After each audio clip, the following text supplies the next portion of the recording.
Good evening, everybody.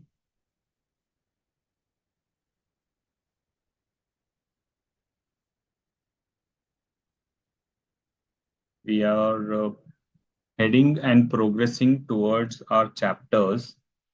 We will be covering the very, very large chapter. I mean, it's a huge in terms of the content, what it has.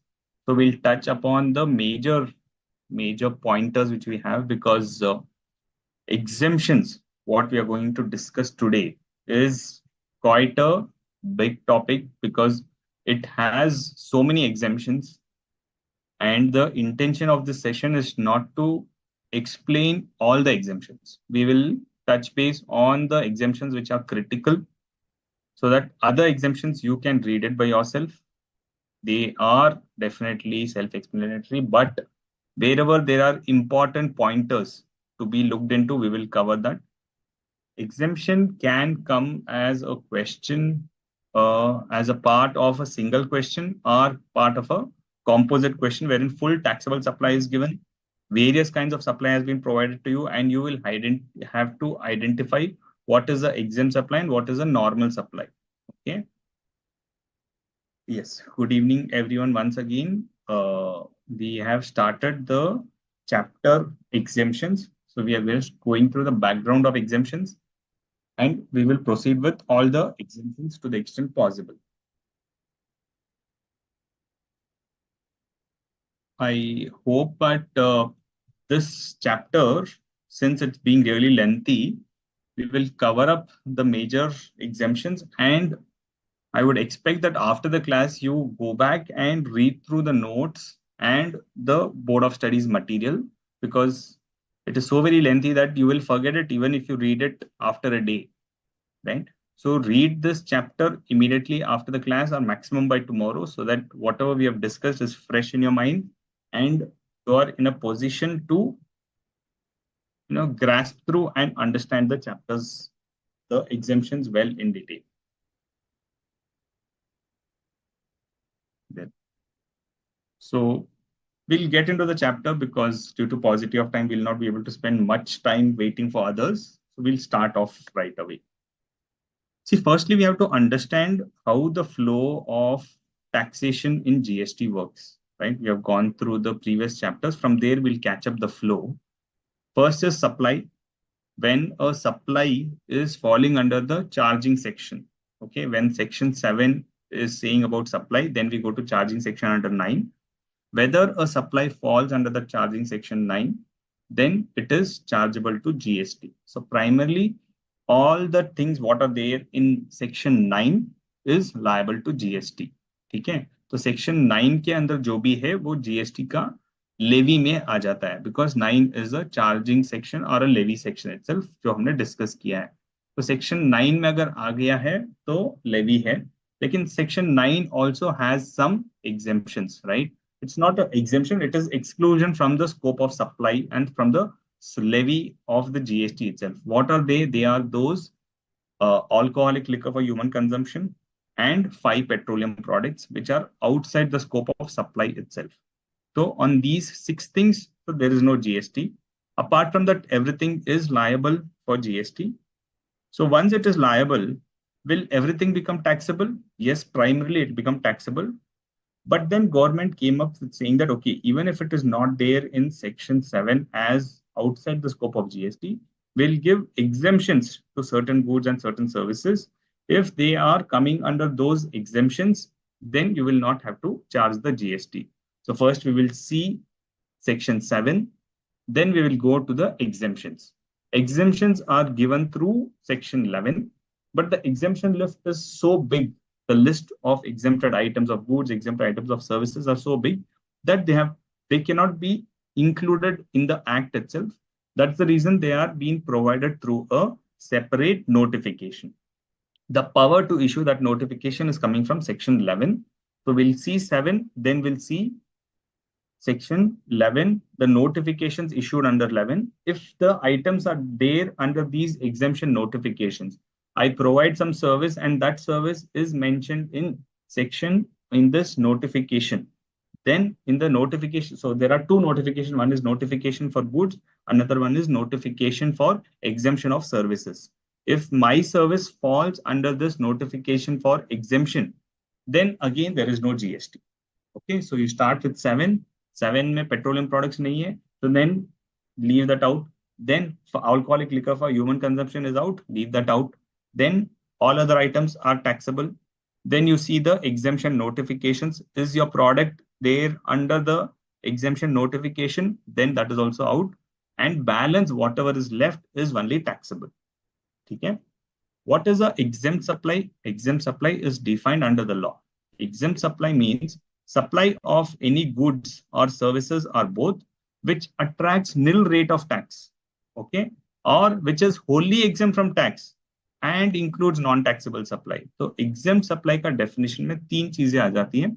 One is nil rate of tax, one is wholly exempt from tax, and it also includes non-taxable supply. So three types of supply are bundled under one term as exempt supply.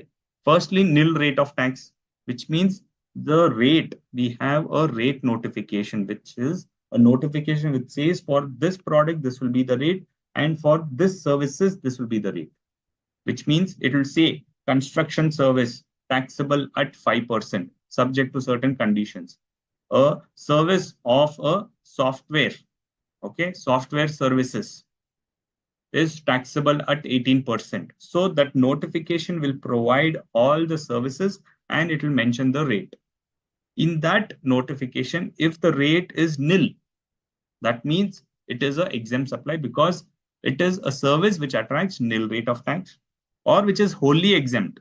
So there is a notification, how we describe now for the rate. Then there is a separate notification for exemption, where it says that anything falling under this notification is exempt. So second notification is called as a exemption notification. So any goods or services falling under this exemption notification is also exempt. So two things. One is notification for the rate. In that, if the rate is nil, that is exempt. Second is there is another kind of notification which says that if the products or services fall under this notification, it will be exempted. And it also includes a non-taxable supply. What is non-taxable supply? This, what you have discussed here, alcoholic liquor and 5 petroleum products, they are non-taxable. So they are also falling under the definition of exempt supply. Okay. Now exemption could be in terms of specified activities, say that this activity is exempted, this transaction is exempted, or this supplier is exempted. There could be various kinds of exemption. Okay, in this notification, what we will read on exemption for services, you have two notifications. One is exemption for goods, one is exemption for services. So exemption for goods is not there in your syllabus, so we will not discuss that. But exemption for services is there in your syllabus, we will discuss that. And I will tell you the notification number also, which you will have to remember. ठीक है, तो हम क्या कर रहे हैं यहाँ पे? First देख रहे हैं, अगर what I have discussed in English, I will repeat the same in Hindi for those people who want to understand this much better in a local language. तो हम पहले supply definition देखेंगे, उसके अंदर क्या क्या excluded है हमने देख लिया है. Section 7 में supply of alcoholic liquor for human consumption और 5 petroleum products जो है वो outside the scope of GST है, तो वो निकल गए. बाकी सभी चीजों के ऊपर GST लगेगा. फिर उसके बाद हमको क्या देखना चाहिए? एग्जेम्पशन नोटिफिकेशन देखना चाहिए. एग्जेम्पशन नोटिफिकेशन में अगर वो एग्जेम्प्टेड है, किस तरह से एग्जेम्पशन हो सकता है? 3 तरह से. एक है जो निल रेट, मतलब उसका रेट ही निल लिखा गया है, वो भी एग्जेम्प्टेड है. या फिर उसको पूरी तरह से एग्जेम्प्ट कर दिया गया है, वो भी एग्जेम्प्टेड है. और जो नॉन टैक्सेबल सर्विसेज और नॉन टैक्सेबल सप्लाई जो दिखाया है अभी ये वाले, ये भी एग्जेम्प्टेड है. सो 3 तरह के कैटेगरी के सप्लाई एग्जेम्प्टेड के अंदर आ जाते हैं. अगर ये एग्जेम्प्टेड में है तो फिर बाकी जो बचे हुए गुड्स और सर्विसेज सिर्फ उसके ऊपर जीएसटी लागू होगा. ठीक है. Now section 11, because the exemption is coming from section 11, section 11 says that the central or the state government may, based on the recommendation of the council on taxable goods and services of any specified description, where it is satisfied that it is necessary in the public interest by notification. Okay, so how can they give an exemption under Section 11? They can have an exemption given through a notification which is exempted generally or absolutely are subject to conditions, wherein they will exempt saying that it is absolutely exempted, मतलब पूरा का पूरा exempted है, उसको आपको optional नहीं है, ठीक है? And second is when it is subject to conditions. The exemption is there, but subject to conditions. कैसे हो सकता है वो? Wherein they say, okay, in case of construction services, we have discussed this. On construction services, above up to 5% is the rate. Above 5% is exempted, subject to the condition that you cannot claim any input tax credit. So when I don't claim any input tax credit, then the rate above 5% is exempted. If I claim the exemption, then I will have to charge a higher rate. Okay. So exemption, if it comes through notification, it can come generally, absolutely without any conditions, or it can come up with some conditions. Okay. The exemption can be of whole tax or part tax. So if the rate is 18%, if they're saying it is completely exempted, that is the example of wholly exempted. And if they say, okay, above 5% is exempted, it means up to 5% is taxable, above 5% is exempted. That is called as part tax. Okay. And the exemption can be through a special order, wherein they have both the powers. The GST authorities, they can give the exemption through a notification or through an order. When it is by a special order, it will be exempt under exceptional circumstances explicitly, which is specified in such order. Matlab, emergency situation or some special situation has come in where they have to exempt it, that they will exempt it through an order. And then when it is exempted through an order, it will be whole tax, it will not be part. Okay. And when the central or state government considers it necessary for the purpose of clarifying the scope or applicability of ARB. So once we know that, okay, exemption has come. Now, if they want to issue any clarification saying that this is what we intended, but this is not being applied properly, then they can insert an explanation either in notification or an order within 1 year of the issue of the notification or issue of the order, saying that this is a clarificatory in nature through an explanation. ठीक है? अगर उन्होंने एक exemption दे दिया, जैसे charitable organization को exemption मिल गया है, they have issued a notification and they have given this. Now they want to insert explanation, they can insert it. When they insert this explanation within a period of 1 year from the issue of the original notification, uska effect will not be from the date of insertion of that explanation. That will be from the date when the notification came itself. समझे आप कि जब भी कुछ exemption issue होता है, अगर government को कुछ क्लैरिफिकेशन करना है उसके बारे में या कुछ एक्सप्लेनेशन ऐड करना है, तो वो एक्सप्लेनेशन ऐड कर सकते हैं, कभी भी ऐड कर सकते हैं. लेकिन अगर उन्होंने नोटिफिकेशन इशू करने की 1 साल तक इशू कर दिया है, तो उसका इफेक्ट रेट्रोस्पेक्टिव हो जाएगा प्रोस्पेक्टिव में. रेट्रोस्पेक्टिव का मतलब क्या है कि मैं आज इशू करूंगा तो आज से लागू होना चाहिए. कुछ भी चीज, कुछ भी मैं अमेंडमेंट करता हूं लॉ में, कुछ भी नोटिफिकेशन में अमेंड करता हूं, अगर मैं आज इशू करता हूं तो आज से लागू होना चाहिए. करेक्ट. लेकिन इसमें कहा गया है कि आप अगर एग्जेम्पशन के रिलेटेड कुछ भी एक्सप्लेनेशन ऐड करते हो, तब वो आप जब आज इंसर्ट करोगे तब से लागू नहीं होगा. उसको आप जब से वो एग्जेम्पशन नोटिफिकेशन चला आ रहा है तब से आपको बेनिफिट मिल जाए. ठीक है.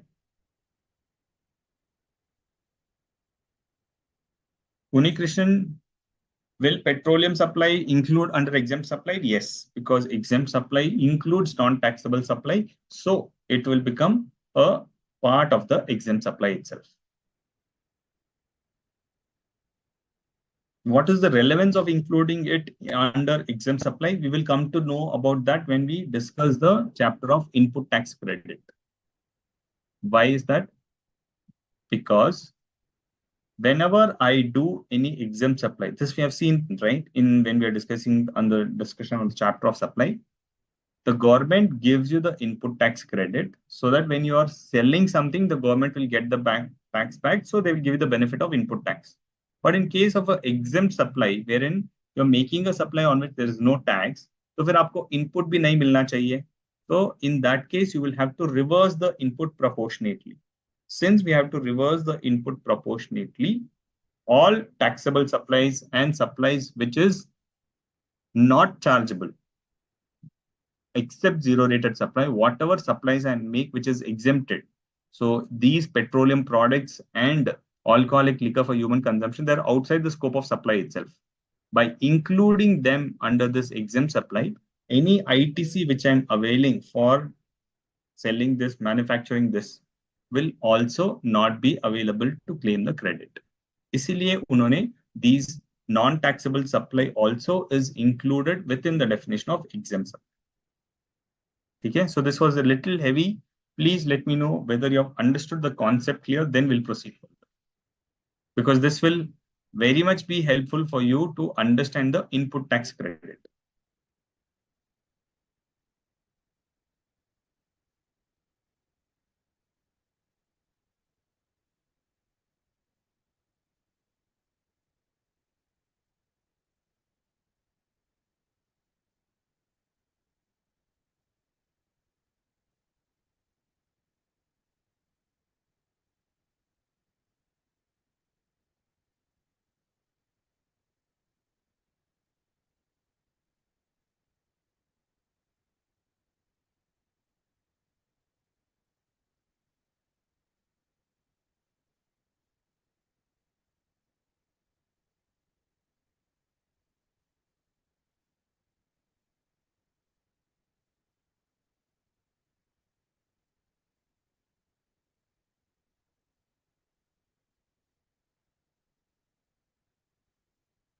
ITC reversal for only those expenses common to both taxable and non-taxable.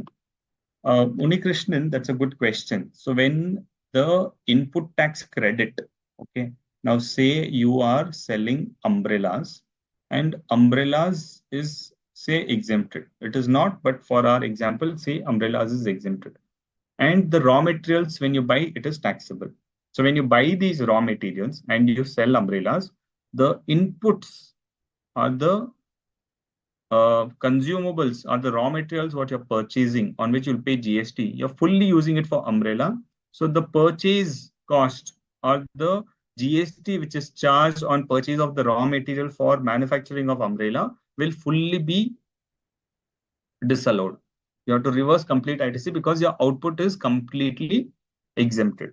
Now, apart from this raw materials, you will have common expenses. Say in the same factory, you're manufacturing umbrella and you're manufacturing bags also. And bags is taxable and umbrella is exempted.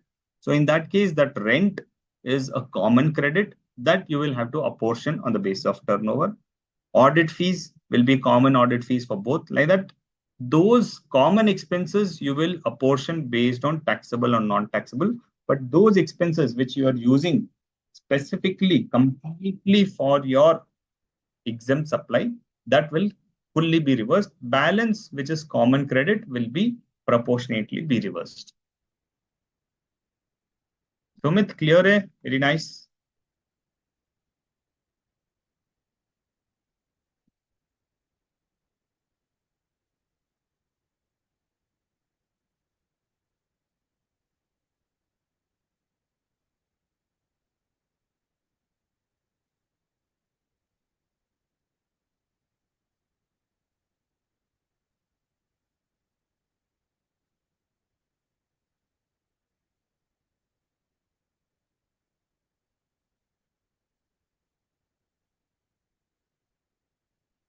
Just waiting if you have some more questions.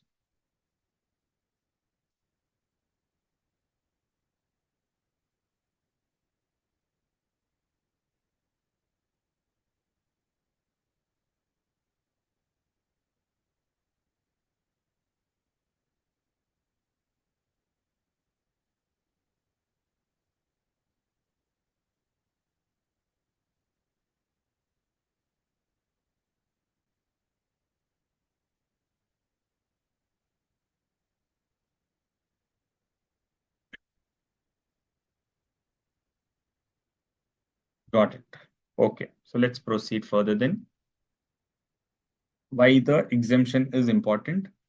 Now, exemption, as you said, it is optional or mandatory. If it is mandatory, then you have to follow it, no other option. But when if it is optional, then you have an option to follow or not. But if you it is optional, then when you follow the condition, you have to fulfill that. Say if they are saying that 5% is the rate, above that is exempted and it is subject to conditions, then if you follow this 5% rate, those conditions you have to follow. Or you can follow the normal rate and claim the input tax credit. Whenever it is optional, you can do it. But if it is mandatory, okay, then you can't do anything else. You will not have two rates. Like in case of a restaurant services, they have to go under 5% itself. Okay, it's not a uh, optional kind of thing. It's a mandatory condition. So exemption could be mandatory or optional. Okay. Now there are various uh, exemptions. We'll go through the nature of exemptions. I have prepared a manual thing. Um, we will zoom this and look into it so that we can clarify this if you have any doubts. So firstly, charitable and religious services. All of this exemption you have to clearly first understand is that services provided by these organizations is exempted. Okay. The services, when they say charitable and religious activities, any services provided by a charitable or religious entity is exempted, services provided by them.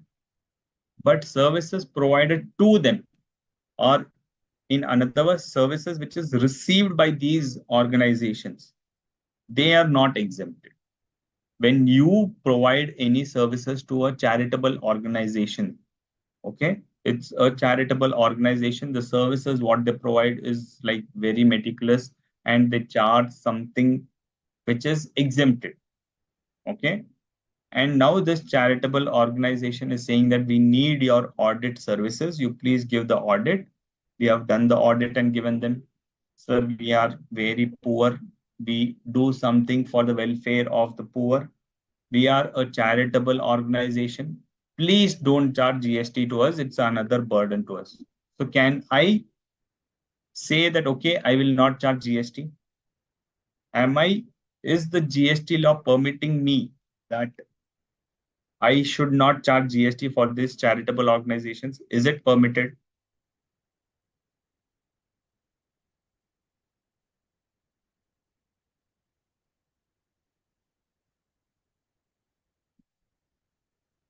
Nishtala, abhi voice, is the voice clear now?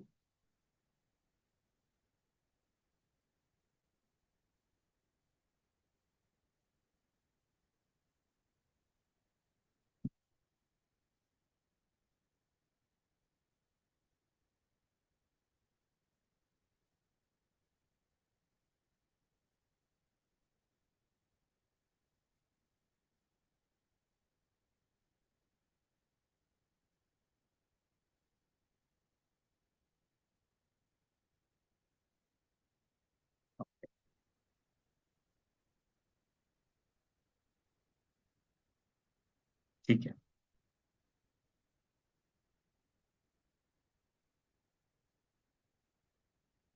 Okay. So my question, did you get my question? I'm not getting any response. So if a charitable organization asks a service provider that you don't charge GST, will the exemption be applicable to me and I should not charge GST?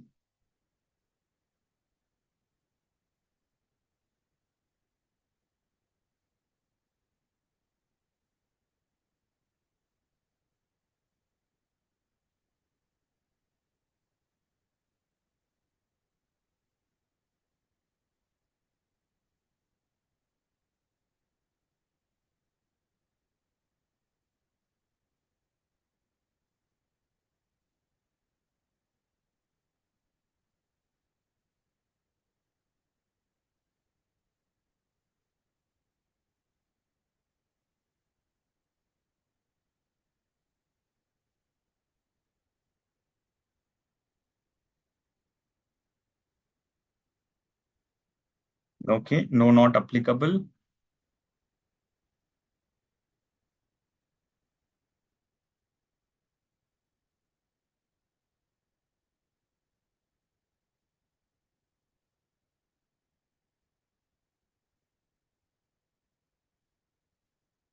Correct. Exemption is available to charitable institution, not to you.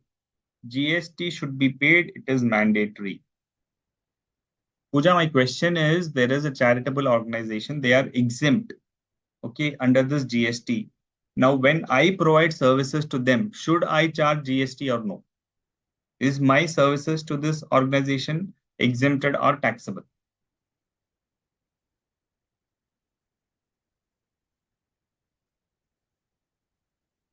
Taxable. Correct. So that's the correct understanding. So at least our base is very strong that the services what we provide to these organizations or these entities is taxable, but services provided by them is only exempted. So what are the exemption? To qualify as an exemption, the entity should first be registered under 12AA, and they should be providing charitable activities relating to the following. So the definition, what is there under the Income Tax Act, that will not apply. The definition will be what definition given for the charitable activities under the GST law.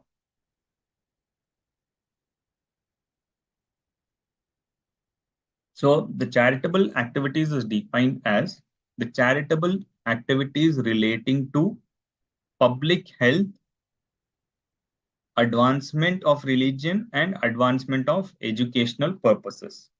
Now, what is public health? Public charitable activities relating to public health by way of care or counseling of terminally ill, severely or physically or mentally disabled, and purple people who are infected with HIV or AIDS or any drugs or alcohol addicts. Okay, public health by way of this charitable organization should be doing this activity. What activity they should do? They should do care or counseling of terminally ill and person who are disabled through severally, physically, mentally, having any of these problems of HIV or AIDS, and being a drug or alcohol addict. Okay. And then public awareness of, so one activity is this, doing care and counseling of these kind of people. Second is they should be doing public awareness of preventive health, family planning, or prevention of HIV infection. Then this organization is eligible. Or they should be doing advancement of religion, spirituality, or yoga.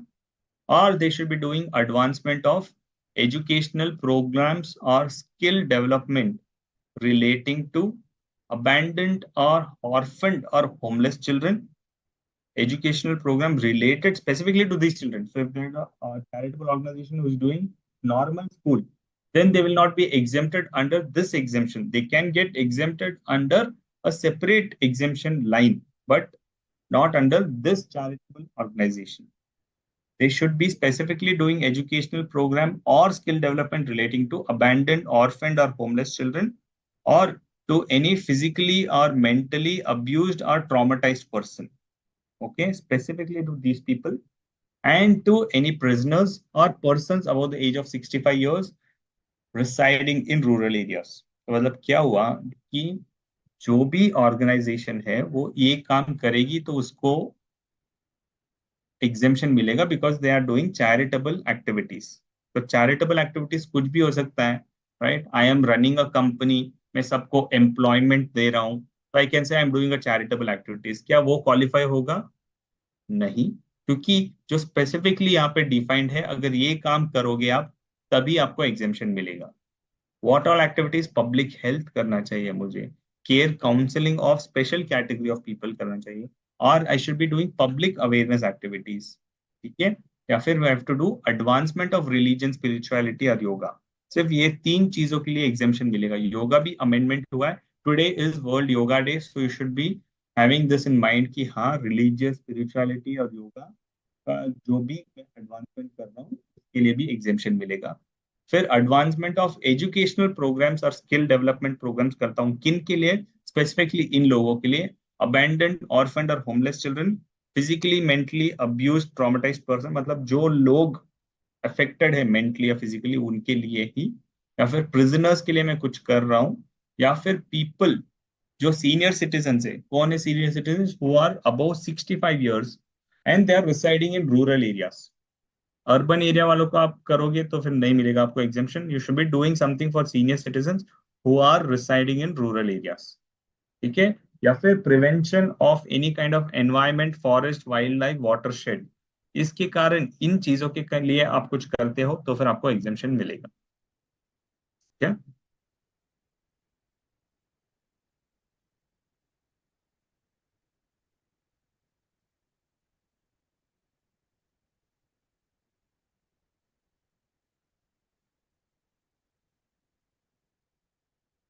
When we come to healthcare service, I will you have to ask your question, Unikrishnan. That time we will be able to take that example in a appropriate manner. Okay. So this kind of charitable activities, which is done for them, when they supply anything, it will be exempted because they are doing a charitable activity. So इसीलिए donation exempted होता है, because the donation is a consideration for doing this activities. So इसीलिए donation is exempted because there is nothing quid pro quo. मतलब when they give, there is nothing in return, and when they give, they are giving for a charitable activity, right? If there is any organization who are not doing these activities, then the donation also will be taxed, because that donation is a consideration for doing such activity which is not a charitable activity. So when they are doing a charitable activity, it is exempted. For a non-charitable activity, it is taxable. Okay. Then they are doing any kind of running old age homes. Okay. If they are doing any old age home for residents who are more than 60 years of age, यहाँ पे 65 years था for advancement. So you have to be very careful. Senior citizen does not mean one age. Okay. Here it is 65 years, but when you're running an old age home for any person who are above the age of 60 years, also it's a senior citizen. But in case of advancement of any educational program or skill development, there it is 65 years. And that too, it is rural area. Here it can be in any area. Okay, so running old age home for residents above 60 years of age, and the consideration cannot be more than 25,000 per month. If your consideration is up to 25,000 per month, now this consideration should be for what? For staying, which is called boarding, lodging, and maintenance. इसके लिए अगर आप कुछ collect करते हो, then it will be exempted. Now this old age home will also be exempted when it is run by the central government, state government, and the charitable organization. In तीनों के लिए it will be exempted. ठीक है. Then service of by rehabilitation professionals. So a person is addicted and is going to a charitable organization. Now this charitable organization is hiring specialized rehabilitation professionals. Now these services by these rehabilitation professionals will also be exempted for doing any kind of rehabilitation therapy or counseling. Okay, because these rehabilitation professions are very much required. So when they provide these services to these organizations, to this charitable organization, that will also be exempted. और अगर वो लोग दूसरों को भी provide करते हैं, किसको? If they are providing services to medical establishment, मतलब किसी हॉस्पिटल को प्रोवाइड करते हैं, एजुकेशनल इंस्टीट्यूशन, किसी स्कूल को प्रोवाइड करते हैं, या फिर rehabilitation centres, then also it is exempted. तो rehabilitation professionals providing services to a charitable organization, providing to an educational institution, providing to a medical institution, school, hospitals, providing to a rehabilitation centers established by any government, that is also exempt. So basically, rehabilitation professionals' services will be completely exempted. Then, now, if this charitable organization is doing charitable things, समझ में गया? Now, इसके अलावा उनकी जो जगह है, the place where they have, okay, that place, it is having lot of space. They have lot of space. They want to generate some revenue. Will that be exempted? Yes, it will be exempted when renting of presence of a religious place, मतलब within the surrounding, within their the public place, within the temple, within the presence, within the boundaries of the religious place. Church है, church के आसपास मंदिर है, मंदिर के बाहर जो भी जगह है, अगर वो रेंट पे देते हैं, then it will be exempted when if the room rent is up to 999 per day or premises. What can they give? They can give room rent, they can give premises, or they can give shops. Okay, if they give any room up to 999 rupees is exempted. Then premises or kalyan mandap halls होता है ना, जैसे शादी करते हैं मंदिर में, मंदिर के बगल में ही एक हॉल होता है which they give for serving of the food, and they charge something. If they charge up to 9,999 then it is exempted. And there will be some shops, puja shops होती है, ठीक है, फूल वालों की शॉप्स होती है, केले वालों की शॉप्स होती है. If these shops they are giving it on rent, that is also exempted, provided they are charging rent minimum charges which is 9,999 per month. ठीक है. So it is room rent up to 999 per day. For a premise or Kalyan Mandap, 9,999 per day. And for shops, it is 9,999 per month. Okay. So if they collect anything above this, fully it will be taxable. जैसे एक room है, उसको आपने 1,000 रुपए में दे रहे हो आप for per day, then that full 1,000 will be taxable. You have to charge below 1,000 rupees. If you are charging 850, 950, up to 999, if you're charging full, it will be exempted. If you're charging 1,000 and above, it will be taxable.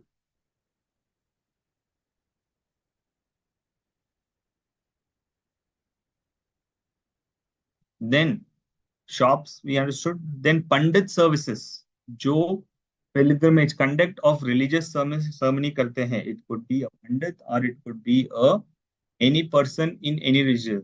ठीक है. जो आप father in a church होता है, even though he's not a pandit, he is doing a similar services of a religious ceremony.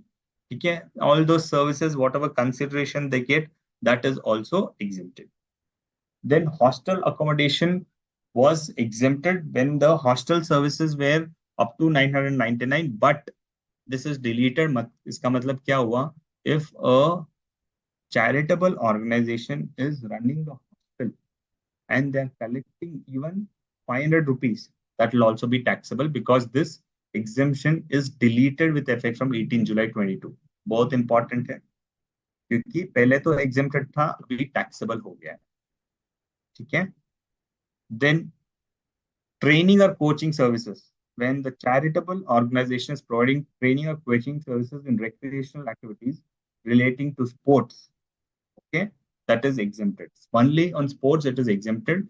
But if some organization, okay, firstly charitable organization, they are providing recreational activities relating to sports, then it is exempted.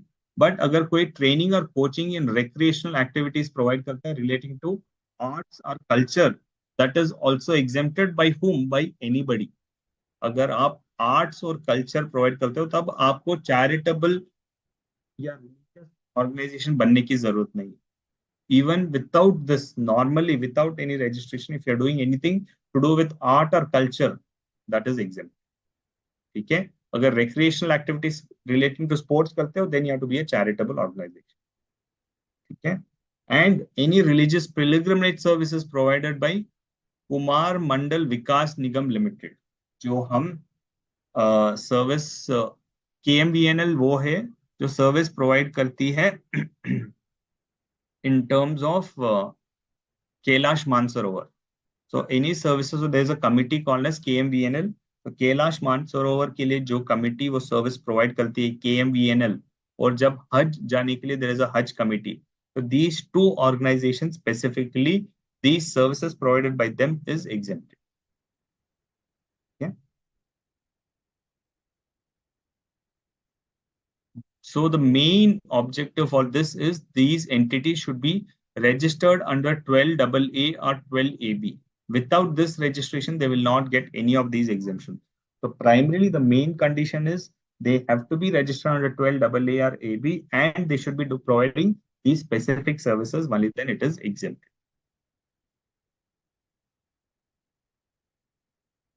Clear है यहाँ तक?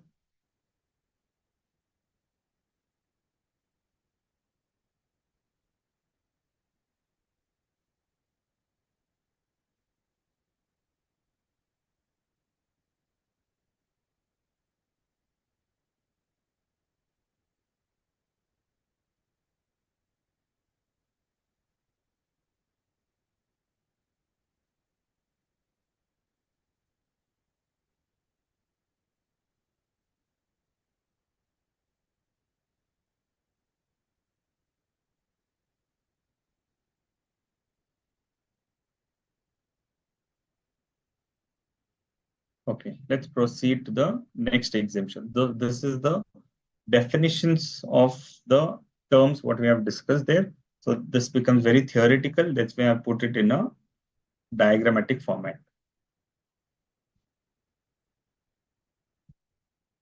Okay. Now next is agriculture services. Okay, agriculture is very important. India is having huge economy. Lot of GDP is getting generated through agriculture. So agriculture को भी exemption देना जरूरी है. So there are lot of services which is exempted under agriculture services.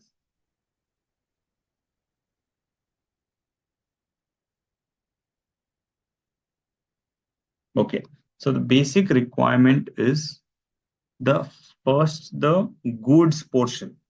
जो agriculture goods provide करते हैं जैसे अनाज, दान, चावल, जो उपजाऊ है. Okay, so what is getting cultivated in a farm is an agriculture produce that is exempted. Secondly, there is an exemption for the registration. So if an agriculturist does this activity of doing only agriculture activities, there is no requirement of registration. Section 23 1B, which is a giving a exemption for registration. It says an agriculturist, to the extent of his produce out of the cultivation, is not required to take any registration. It means what? If he's doing only agriculture activities purely, he is not required to take any registration. How much ever his turnover can be, that 20 lakhs, 40 lakhs limit will not apply to him. If he does crores of transactions, crores of agriculture produce and selling, still he will be exempted because he's an agriculturist, and agriculturist does primarily activities relating to agriculture. Nothing is taxable, so he does not require to take registration. But agar agriculturist doesn't do fully agricultural activities, he has some space, he's giving it for rent to a Amazon warehouse keeper, then it is a commercial rental. It will get taxable. So once he does anything which is outside the GST, which is outside the scope of exemption of GST, it will become taxable. Then he will have to take registration. Okay. Then that is the basic saying that agriculture produce is exempted and a pure agriculturist is exempted from registration. फिर आते हैं services. Now, what all services he provides? Let's start with having a land. If he is having a vacant land, he's giving it for rent. To whom? To another agriculturist for production. Okay, for doing agricultural activities. Now, this land can be a bare land or it can have a small structure. This is a pump set ho gaya, go down ho gaya, something to store his goods, if like a warehouse. Any of these also, if he has, still it is exempted. So when they say rent of vacant land, it is not like bare land. Land के ऊपर थोड़ा बहुत structure है, तब भी it is still a agricultural land majorly, that is also exempted. Then any renting of agricultural machineries. He has a machineries and he's giving these agricultural machineries, that is also exempted. Okay. Then services relating to cultivation of plants and rearing of life form of animals. Okay. So renting agriculture services does not include only the crops. It also includes services relating to cultivation of plants and rearing of life form of animals. Okay. So any rearing of animals, any kind of animal is taxable, is exempted except rearing of horses. Okay, if you're rearing of horses, that will be taxable. Apart from that, any kind of rearing is exempted. Okay, fishery, hens, rearing of goats, any kind of thing what is there is exempted. Now it could be for food or fiber or fuel or raw materials, anything. It is treated as agriculture service. Now, what other things are exempted? Any agricultural operations, okay, which is cultivation, harvesting, threshing, plant protection, testing, any of these things which we do, that is all exempted. Then supply of farm labor. Now you are having a capacity of employing some people and giving them for agriculture produce. So a farmer needs some help in terms of farm labor. You are giving a farm labor. and you're getting some consideration for that, that is also exempt. So in whole, any kind of agriculture or agriculture support services fully has to get exempted. That's why you'll see a wide variety of services related to agriculture also are getting exempt. Then process which is carried out at agriculture farm, like any activity which is carried out at the farm space itself, at the land, at the time of production itself is exempted, which includes cutting, harvesting, sorting, and grading. Cutting of crops. Now you are a agriculturist, you have produced it. You want somebody else to do the cutting activity because you have to proceed further and do plowing of the next land. तो इसका cutting आपने किसी को दे दिया, तो ये cutting, harvesting, sorting or grading activities is also exempted. Which does not alter, important condition ये है, which does not alter the essential characteristics, but it makes the product marketable for the primary market. Okay, so any kind of services which you are giving out, and he is doing some activity, just say packing or bundling, but not for the purpose of retail sale, because retail sale is a secondary market. Primary market means going to a market from where he will sell those things. वहां तक ले जाने के लिए जो भी process आप करते हो, that is all permitted and that is exempt. तो this exemption में ये बताता है ये चीज.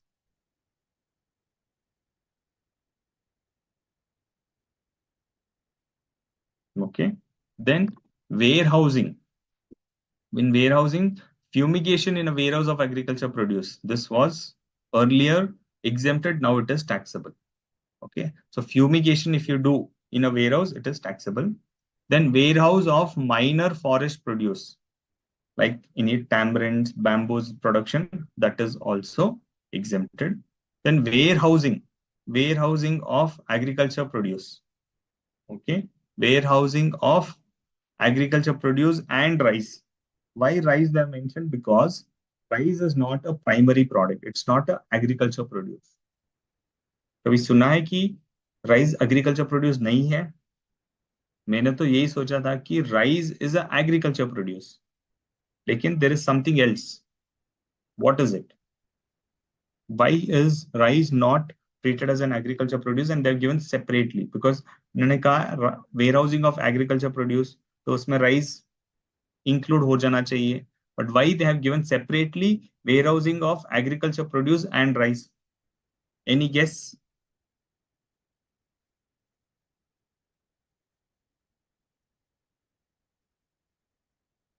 Agriculture income in income tax versus GST, is there a difference? No, Krishna, that is same. Agriculture income in income tax and GST both is same.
What would be the example of farm labor?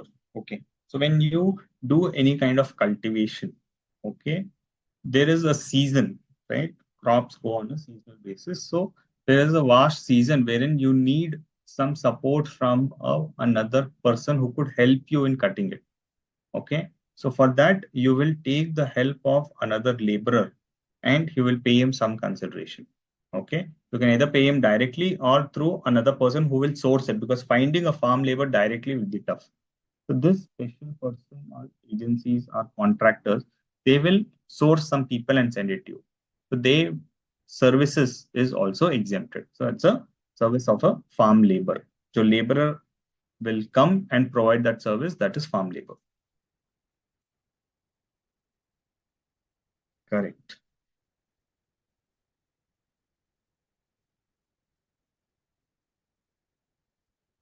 Correct. So a lot of people are given right answer. The rice is not a primary produce. It's a secondary produce because paddy is processed in mill and then rice is made. That's why they have given special note of rice because rice is not a agriculture produce. Paddy is a agriculture produce. From the paddy, some process happens, then the rice comes in. That's why rice is not part of a agriculture produce, but for the warehousing of the rice is also exempted. Warehousing of cereals, pulses, fruits, nuts and vegetables, spices, copra, sugarcane, these specified products are also exempted. Okay. Then any kind of services of a market wherein a primary market is there where the farmers bring the products there and sell it, and this market will give some levy some charges. Okay, so these are called as APMC, agriculture produce markets. So these APMCs also levy some charges, that is also exempted. So crux may any kind of related service also they want to exempt. That's why they've said APMC services, then services of the commission agent, wherein the commission agent will find a buyer and a seller and he will take commission for that. Okay, for that also it is exempted. Then loading and unloading, packaging, storage of agriculture produce and rice. Again, your rice also, they rice they don't want to levy charge because it's a staple. Loading, unloading, packing, and storing of agriculture produce and rice is also exempted. Then transport of agriculture produce by road or rail and vessel. So GTA services. So GTA services, if you are using a GTA for agriculture produce, that is also exempted. Okay. What are the other things which is exempted? Agriculture extension services, which is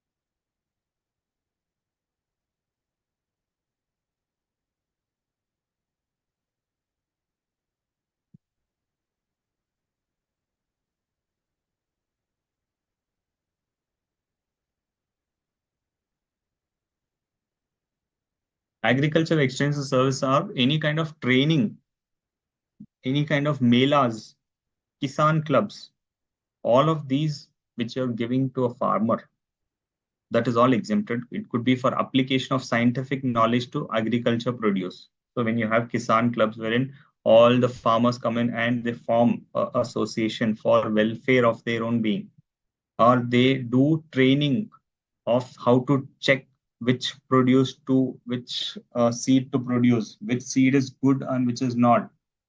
All of that, when it is done, those services are also exempted.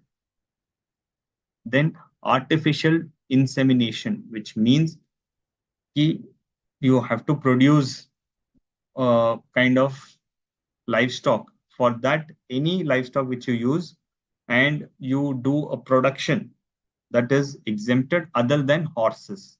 So horses kya artificial insemination and cultivation of horses, like earlier what we had seen here, services relating to cultivation and rearing of animals except horses. So the horses का आप directly rearing भी करोगे या तो फिर artificial insemination, horses in all the ways will be outside the exemption.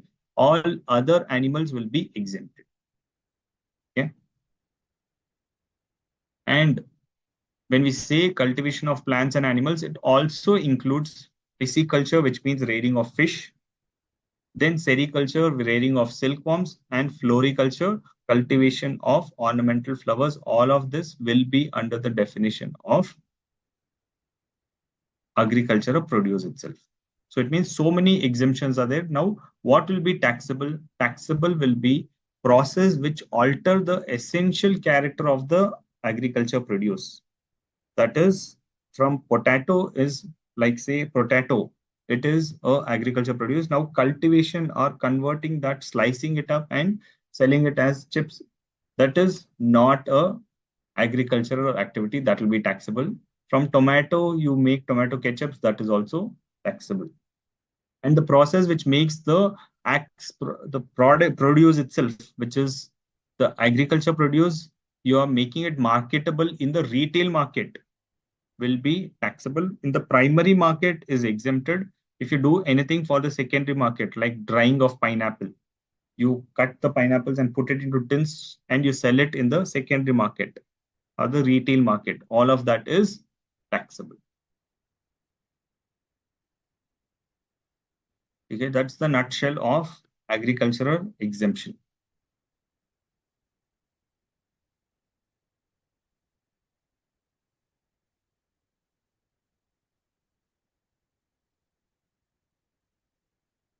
Unikrishnan, your question is what was the deleted under the charitable organization? This service, that is up to when the hostel accommodation was given for staying within the precincts, that continues. But any hostel accommodation for any person or any hotel also, earlier up to 999 it was exempted, but now that has been deleted. So when they provide any hostel accommodation, if they charge any amount, that will be taxable. No small hostel, big hostel differentiation. Hostel services provided, any value is taxable.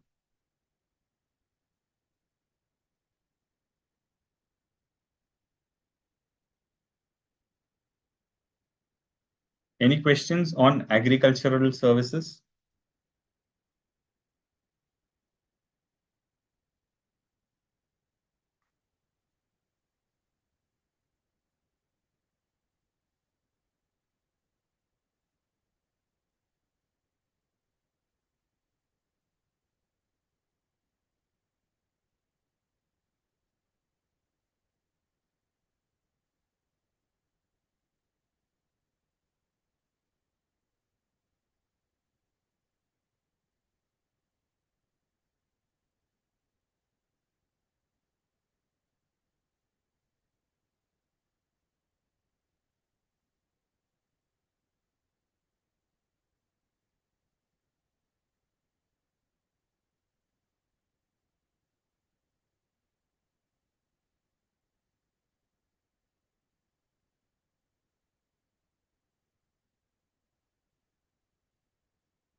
Yes, Pooja, you can ask your question.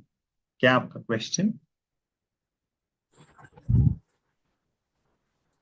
Sir मुझे ये जानना था कि जैसे गेहूं एक agriculture produce होता है तो आपकी आवाज ठीक से नहीं आ रही है सर अभी वॉइस क्लियर है? नहीं, क्लियर अभी भी नहीं है। सर मैं ये जानना चाह रही थी कि जैसे गेहूं एक एग्रीकल्चर प्रोड्यूस होता है तो गेहूं की अगर पिसाई करते हैं तो क्या वो जैसे रिटेल शॉप के अंदर जो गेहूं पिसाई करके जाता है कि क्या उसके ऊपर जीएसटी लगेगा या नहीं लगेगा? वो एग्जेम्प्ट होगा या टैक्सेबल होगा? देखिए, दो चीजें इसमें। फर्स्ट हमको देखना पड़ेगा कि ये एग्रीकल्चर प्रोड्यूस है क्या। तो वीट जैसे राइस में पैडी होती है फिर राइस होता है, उसी तरह वीट में भी जो साबुत वीट होता है या what we pluck from the wheat plant, वो विथ शेल होता है, ठीक है, विथ छिलका रहता है उसमें। फिर वो फैक्ट्री में जाके उसको अलग किया जाता है, ठीक है। when they pluck the wheat from the plant, वो ऐसे ही नहीं होता है, उसके ऊपर वो छिलका होता है, तो that is going to the factory, फिर उससे wheat आता है। So that's primarily not a primarily agriculture produce. Now when you give this wheat to a mill and वो उसकी पिसाई होती है, that is a taxable activity. Okay. Now the person who is doing that activity of going to the machine, he may not charge GST because his value may be less than 20 lakhs. That's a secondary thing. But as such, his activity is a taxable activity क्योंकि उसका exemption में उसका mention नहीं है। कि मतलब अगर उसकी जो टोटल टर्नओवर हो 20 लाख या 40 लाख से अबव हो तो वो टैक्सेबल है। Correct, correct.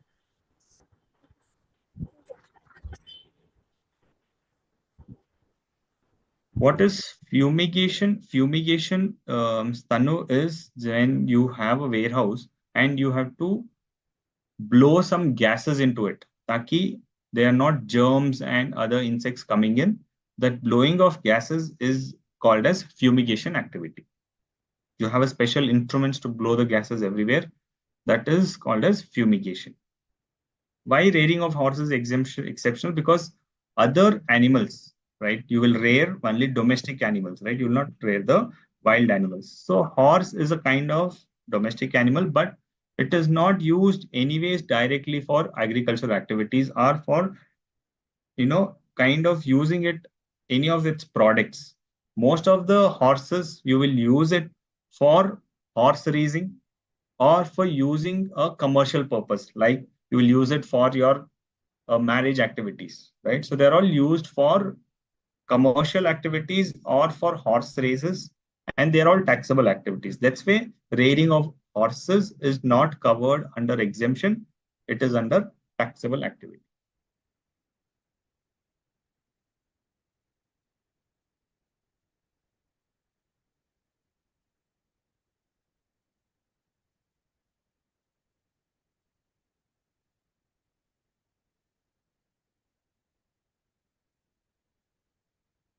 Production of honey, yes, that is also under plain honey. ठीक है, आप उसको retail में करके then you do a packaging of it, that will be taxable. But plain honey, जो honey bee से आप निकालते हो honey and then you sell it, that is exempted.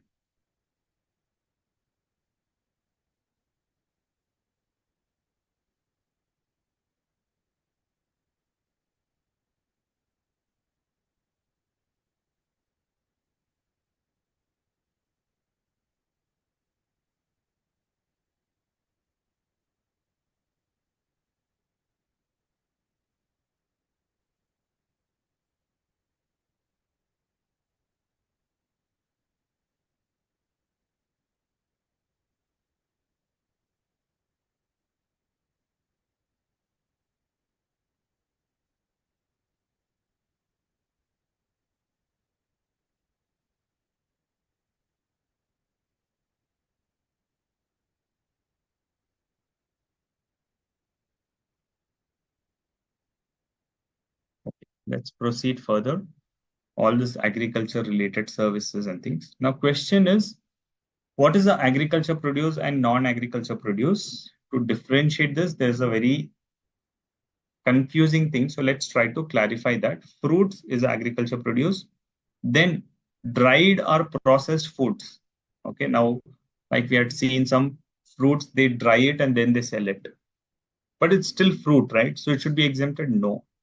Fruits as such is agriculture produce, but drying of those fruits is not agriculture produce.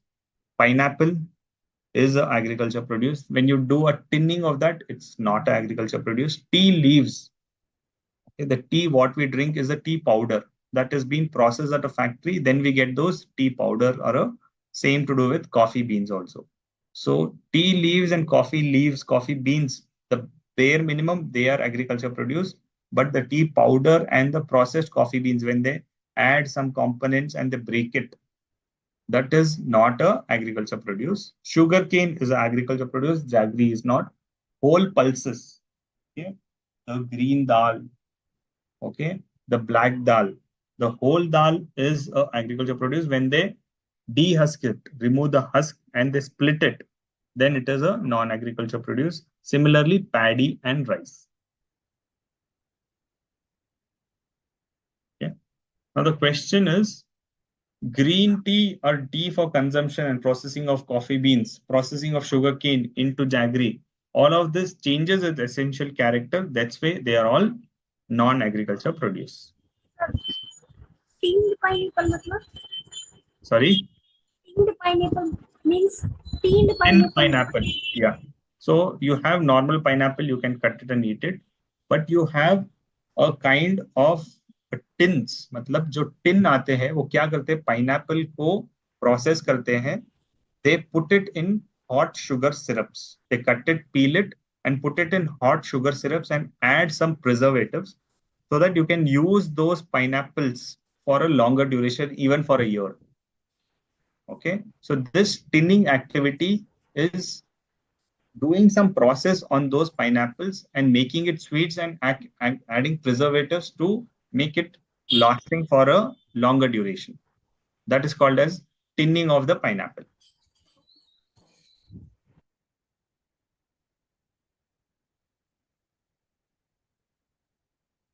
Got it? Yes, sir.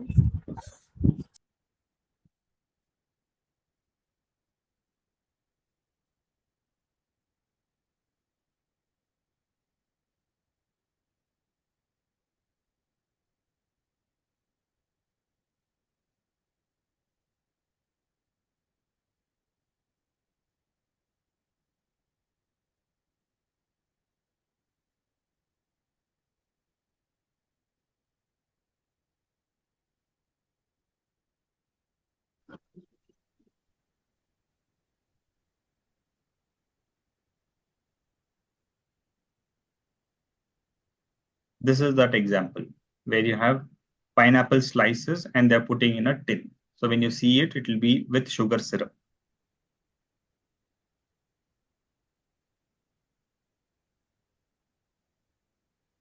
Ajit जी, आप मुझे को host बनवाओ। शेफाली जी, sir को host है आप?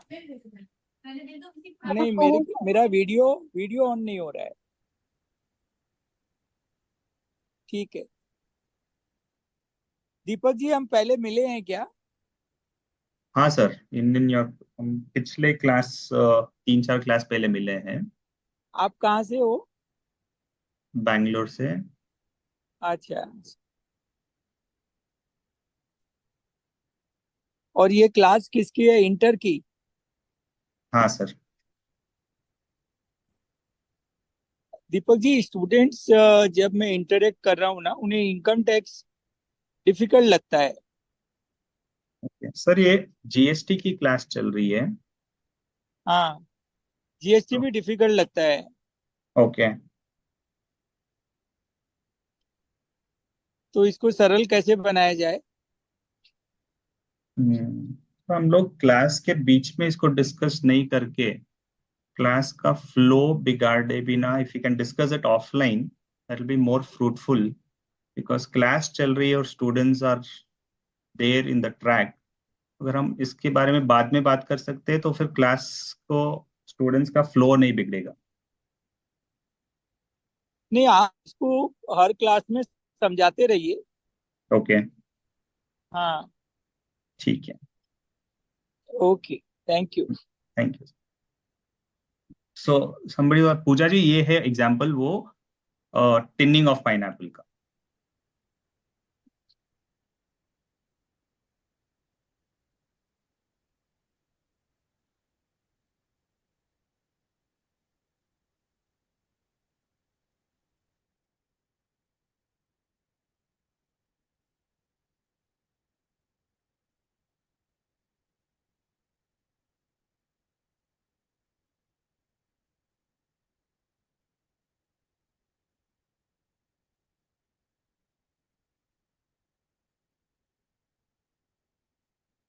Okay, so और कुछ questions you have?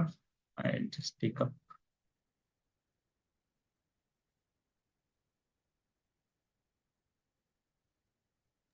No, sir.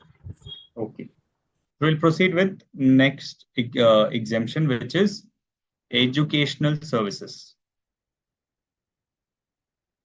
Okay, now educational services में एक unique चीज है that we have discussed. Services provided by these organizations like a charitable organization, agricultural services provided by them is exempted. But in educational services provided to a educational institution is also exempted. Okay, so if you see the list of the first services, these are all services provided to an educational institution. So if any services provided to an educational institution also gets exempted, this uniqueness is there only in the educational services. In all other services, you will not find this, but only in the educational services, this uniqueness is there.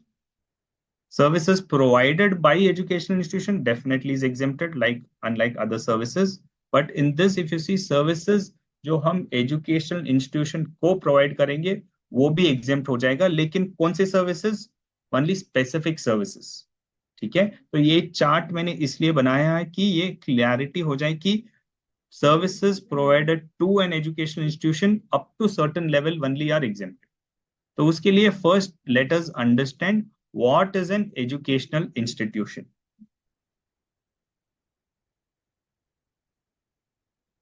Firstly, educational institution means an institution which is providing the following services. They are providing services by way of preschool education, जो kindergarten, LKG, UKG, pre first standard से जो भी होता है, that is preschool education. Then education as a part of curriculum for obtaining a qualification recognized by law. So first standard से लेकर higher secondary school 10th standard तक जो भी है, that is a education for obtaining a qualification. उसके अलावा इस second category में all our colleges, all our professional courses, all of this are recognized by the law.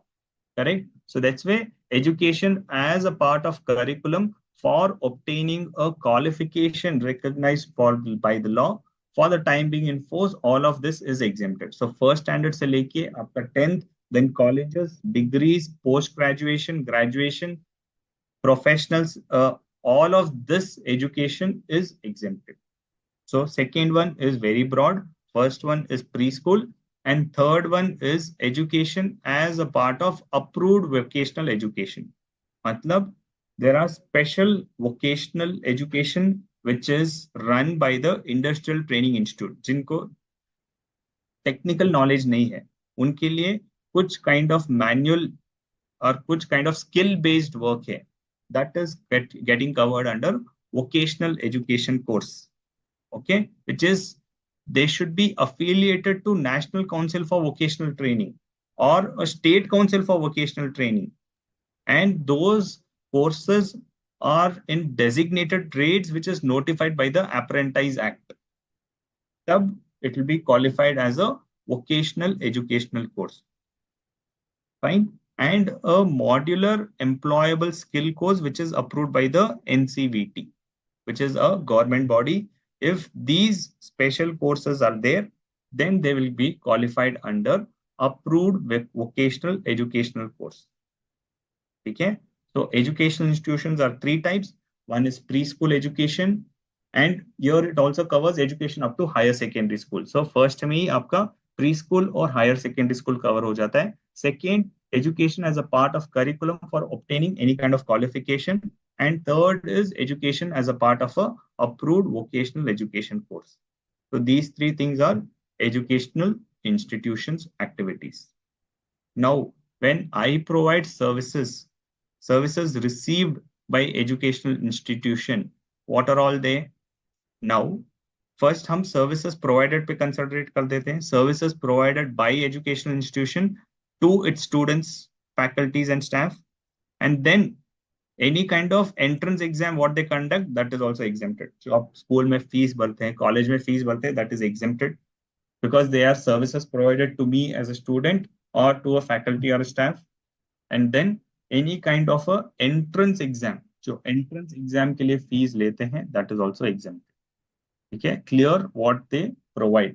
Now what they receive, that is also exempted. Which ones? First is transportation of students, faculty and staff of the eligible education institution. Transportation, bus services. ठीक है, जो school buses होती है वो exempted हो जाएगी. फिर catering services including midday meals. Okay, school catering को बुला के बोलता है कि हमारे बच्चों को आपको फूड प्रोवाइड करना है, that is also exempted. Then security और क्लीनिंग और हाउसकीपिंग सर्विसेज. ठीक है, ये सभी एग्जेम्प्टेड किसके लिए हो जाएंगे? अप टू प्री स्कूल और हायर सेकेंडरी स्कूल. मतलब प्री नर्सरी स्कूल से लेके 10th तक के ये तीन सर्विसेज उनको एग्जेम्प्ट हो जाएंगी. फिर सर्विसेज रिलेटिंग टू एडमिशन. ठीक है, एडमिशन प्रोसेस इतना भारी है कि स्कूल्स और कॉलेजेस को एक एक्सटर्नल एजेंसी अपॉइंट करनी पड़ती है, और ये एक्सटर्नल एजेंसी जब मुझे चार्जेस करेगा तब वो टैक्स नहीं करेगा, because that is also exempted. किसके लिए? सिर्फ स्कूल के लिए नहीं, स्कूल्स कॉलेजेस सबके लिए। This service is available to all the educational institutions, ठीक है।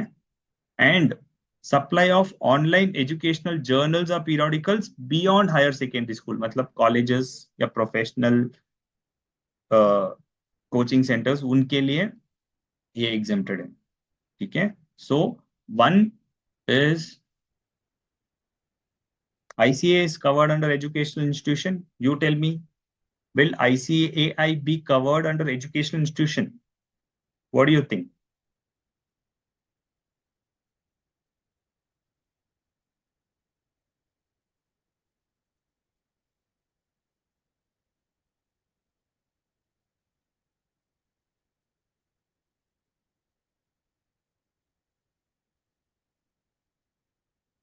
Yes, Tanu? Yes, sir. ICAI will be covered. Why do you say so? Under which category? Professional category. But यहाँ पे educational institution में professional category का तो है ही नहीं है. Sir, third point. Approved vocational educational course. So are you under a CA is doing a vocational education course? No, sir. Second point. Be careful. So it is the second one, not the third one. It is a education as a part of a curriculum for obtaining a qualification which is recognized by law. A chartered accountant is a qualification which is recognized by the law, which is the ICAI law. That's why it is coming under the second category. So that's the reason services ICAI imparting education is coming under a educational institution service.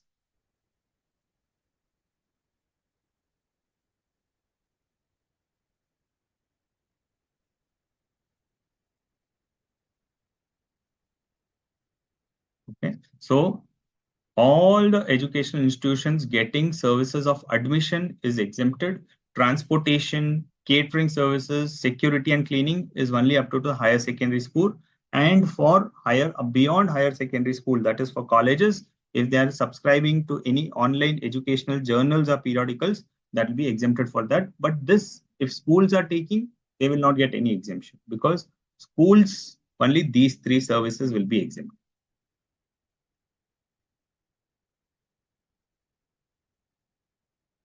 Okay. So this is a chart to just show what we have done in a different manner. Again, entrance exams, food services, other services, boarding schools. Boarding schools, will they be exempted? Yes, because boarding schools primarily it is for educational, but still they're giving as an ancillary service. That's why boarding school services are also exempted. Some colleges now have come with a dual qualification where one is recognized, then it will be a concept of mixed supply. Very important कि आपका college है, they're providing dual qualification. One qualification you will get your degree, and then you will get another qualification under the foreign law. They have tied up with a foreign institution. तो क्या exempted हो जाएगा? Educational institution providing services recognized under the law will have to be read as recognized by the Indian law. So if you are getting any qualification of a foreign law, that will not be exempted. तो अगर आपका foreign और India का दोनों qualification मिल रहा है एक ही साल में, then you have to consider it as a mixed supply. Mixed supply concept क्या हो जाता है? What is the rate, highest GST rate that will be applicable?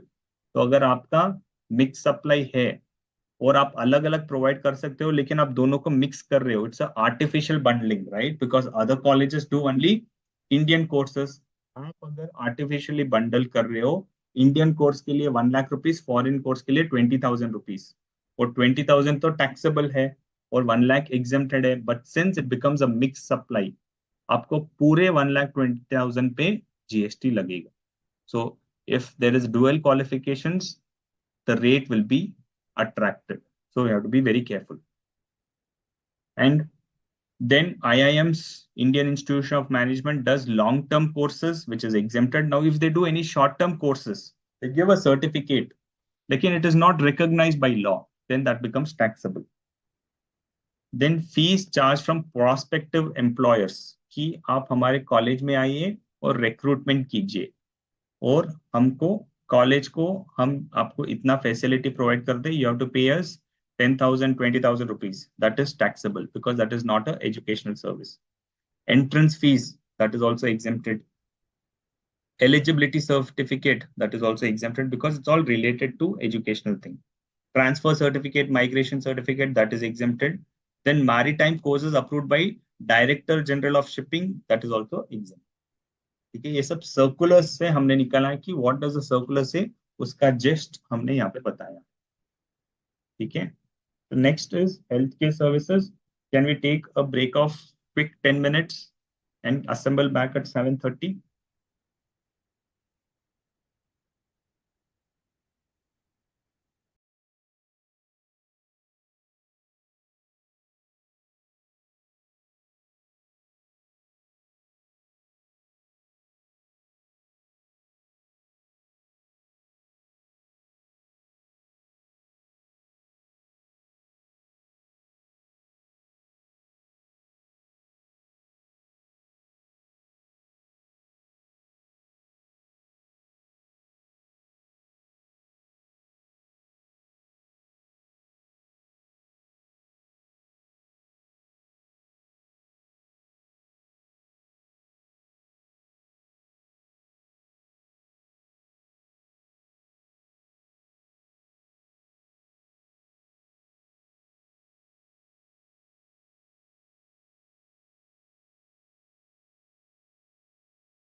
So the question, Unnikrishnan, your question on ICAI professional services. So it is an educational institution conducting of exam, all of that is exempted. But when you become a member, then the member registration and renewal, those will be taxable. Those are not exempted because there's no exemption for a member. For a student, it is exempted. Okay. Now let's proceed with next exemption, which is healthcare services. Okay, the healthcare services when it is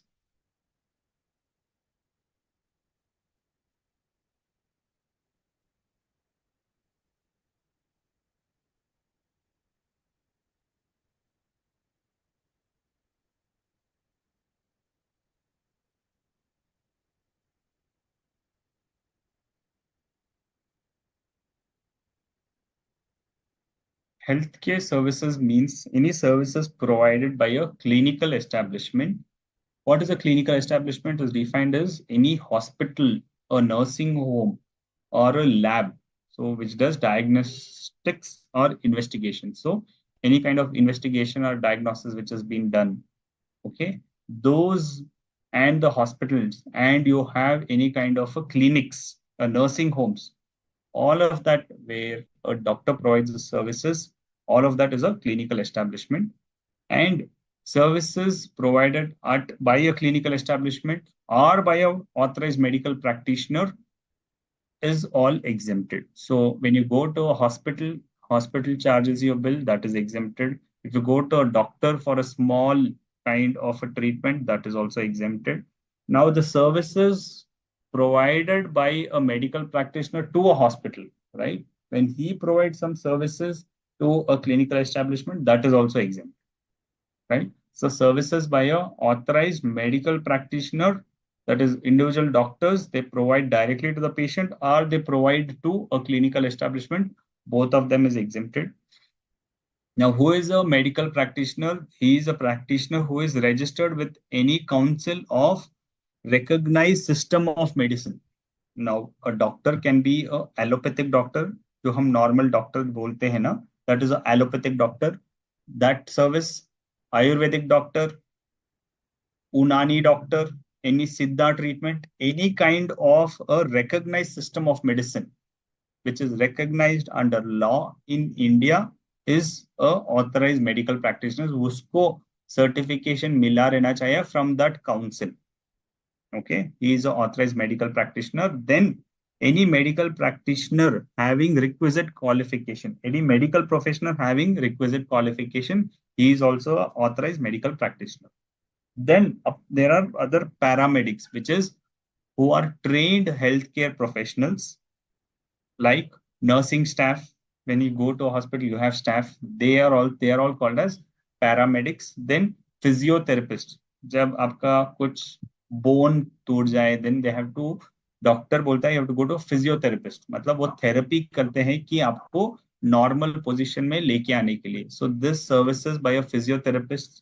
Then technicians, जब आप labs में जाते हो, x ray करवाते हो, तब वहां के technicians रहते हैं. They are all under the circumference of paramedics. So these kind of services by clinical establishment, authorized medical practitioner, and paramedics, everything is exempted. Now, what is healthcare services? Healthcare services means any service by way of diagnostic, treatment or care. ठीक है, diagnosis करते हैं, lab में जाके testing करवाते हैं, x ray करवाते हैं, ब्लड टेस्ट करवाते हैं, शुगर टेस्ट करवाते हैं, सभी तरह के test, those are all diagnostic services. Treatment, ठीक है, हॉस्पिटल जाके ट्रीटमेंट लेते हैं, डॉक्टर के पास आके उसकी प्रिस्क्रिप्शन लेते हैं, that is treatment. And care, okay, they do lot of care कि हमको रिहैबिलिटेशन करना है, ठीक है, कि मैं बीमार हूं, there will be care takers of the nurses. So all of those services are exempted. Now diagnostic, treatment or care of what? Of illness. लग गई है तो injury, deformity मतलब कुछ कमी हो गई तो deformity, abnormality or pregnancy. All of this is covered in any recognized system of medicine. Which all recognized system of medicine which is recognized allopathy recognised है, जो इंग्लिश दवाई बोलते हैं उसे कहते हैं allopathy. Yoga is also a recognised system of medicine. Naturopathy, Ayurveda, homeopathy, Siddha and Unani. So these are all the recognized system of medicine. अब English की दवाई जैसे रेकी, अक्यूप्रेशर, चाइनीज मेडिसिन, ये सब रिकॉग्नाइज्ड नहीं है। रेकी, अक्यूप्रेशर और चाइनीज के लिए जो भी डॉक्टर आपसे चार्जेस लेता है वो जीएसटी चार्ज करेगा, because it is not a recognised system of medicine. जो इंडिया में रिकॉग्नाइज्ड सिस्टम ऑफ मेडिसिन है उसी को आप एग्जेम्पशन में लोगे। ठीक है। फिर होता है क्या, डॉक्टर के पास चले गए, अभी डॉक्टर के पास आप इमरजेंसी में जाना है या कुछ इमरजेंसी हो गया है, तो फिर आप क्या करोगे, एम्बुलेंस बुक करोगे। तो transportation of passenger to or from the medical establishment, these ambulance services are also exempted, and it does not include hair transplant or cosmetic or plastic surgery। बाल नहीं है, बाल उगाने के लिए कुछ ट्रीटमेंट करेंगे तो वो तो ब्यूटिफिकेशन हो गया। कॉस्मेटिक सर्जरी, प्लास्टिक सर्जरी करोगे वो भी ब्यूटिफिकेशन पर्पस के लिए हो गया, तो फिर टैक्सेबल है। लेकिन अगर आप कुछ सर्विस करते हो कि आपका एक्सीडेंट या कुछ सम पर्सन जल गया है, उसको स्किन में मार पड़ गई है और उसको रिस्टोरेशन करना जरूरी है, वरना अंदर का बोन खराब हो जाएगा। When the doctor says it is for restoration, या फिर उसका नॉर्मल अनोटमी मतलब बॉडी का नॉर्मल पोजीशन में लेके आना है, for any defect, any injury, abnormality या ट्रोमा के कारण कुछ हो गया है, तो उसको नॉर्मल पोजीशन में लेके आने के लिए कुछ करते हो, then it is exempted. So basically cosmetic या प्लास्टिक सर्जरी, ऐसे ही every plastic surgery is taxable ये आप नहीं बोल सकते हो। Only those plastic surgery which brings kind of beautification that will be taxable. वरना कुछ प्लास्टिक सर्जरी बच्चों के लिए होता है, जैसे चर्प लिप्स होता है, उसको ठीक करना है, so that is to bring it the child to its normal anatomy, that will be exempted. ठीक है, हर प्लास्टिक सर्जरी टैक्सेबल होता है ये जरूरी नहीं है। ठीक है, then we understood this, ambulance of course exempted। then apart from human medicines, any services by a veterinary clinic, जो हॉस्पिटल या क्लिनिक होता है एनिमल्स के लिए, that is veterinary clinic in relation to healthcare of animals and birds is exempted। अब पहले दो चीजें थी which was exempted, now it's getting deleted and it's getting taxable, which is cord blood banks, जो stem cells को store करते हैं, that was exempted, now cord blood banks is taxable। then operation of biomedical waste treatment facility, जब आप doctor के पास जाओगे तो colour colour के कचरे के डब्बे दिखेंगे, येलो, रेड, ब्लैक। ओके, क्यों? क्योंकि जो स्टेन है, ब्लड स्टेन है, उसको रिसाइकल करना चाहिए। आप ऐसे कचरे के डिब्बे में नहीं डाल सकते हो। जो सिरिंजेस होती है, जो इंजेक्शन होती है, those have to be kept in a separate place, और उनका रिसाइकल अलग तरह से होता है। For that there was a biomedical waste treatment facility. They used to charge to these hospitals and collect the waste and recycle it. That was exempted, now that is getting taxed, that is also getting taxed, and cord blood banks, these two are getting taxed since 18 July 2022। now in this relation of healthcare we understood clearly, very simple hai, unlike other services this is very simple, right? Healthcare services, clinical establishment, authorized medical practitioner, paramedics, ये सभी exempted है। and what is the meaning of healthcare we understood। now there are circulars which give clarification। room rent, room rent क्यों exempt होना चाहिए या taxable होना चाहिए, should it be exempt और टैक्सेबल। जो पेशेंट आता है वहां पे रूम में रुकने के लिए नहीं आता है, ट्रीटमेंट करवाने के लिए आता है। इन द प्रोसेस डॉक्टर बोलता है आपको 3 दिन यहाँ पे रहना, तो मजबूरी से डॉक्टर की कहने पे वो रूम रेंट में लेता है, so that is still exempted। so it's a composite supply, primary supply is treatment and secondary supply is room rent। okay, so room rent is for inpatients is also exempted। then senior doctors or consultants come and charge these hospitals कि उनको special treatment करवाना है, तो doctor को बुलाते हैं, वो special charges लेता है। whom are you paying as a patient? You are paying to a clinic, to a hospital, and the hospital pays to this specialist doctor. So this specialist doctor providing services either to patients directly or to the hospital, both of it is exempted. Amount charged by hospitals, including retention money and fees to doctors, is also exempted. कि hospital क्या करता है, room rent अलग करता है, doctor fees अलग करता है, एंड स्पेशल ट्रीटमेंट के लिए अलग चार्जेस कलेक्ट करता है. All of that is exempted. Food to in patients, food यार हॉस्पिटल प्रोवाइड करता है food, and it says that जो भी पेशेंट्स यहाँ पे एडमिट में खाना हम लोग ही देंगे. ठीक है, तो that food is not like serving to a hotel to anybody, or they're not serving it to outpatients, they're serving only to the patients who are coming in there. Still it is a healthcare services. आप healthcare के लिए आए हो और हमारा package ऐसा है, हम आप खाने खाने के लिए यहाँ पे नहीं आए हो, आप तो आपका ट्रीटमेंट करने के लिए आए हो. तो this food is also exempted, but if they provide food to non patients then that will become taxable.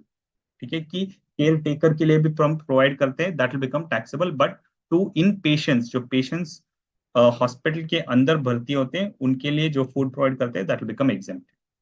Then outside caterer providing food to the hospital become taxable. So food which I serve to my caterer से food लेता हूँ, this caterer will charge me. ठीक है. Then food to unadmitted patients हमने कह दिया है कि it will be taxable. Food to visitors and attenders taxable. Any services other than healthcare, जैसे उनका कॉन्फ्रेंस रूम हो गया, वहां पे आप रेंट देते हो, उनके कुछ सैंपल्स बेचते हो, ठीक है, that will be taxable. Then display board, that will also be taxable. Okay, so any kind of these services which are not related to healthcare will be taxable, but in relation or in association to the healthcare will be exempted.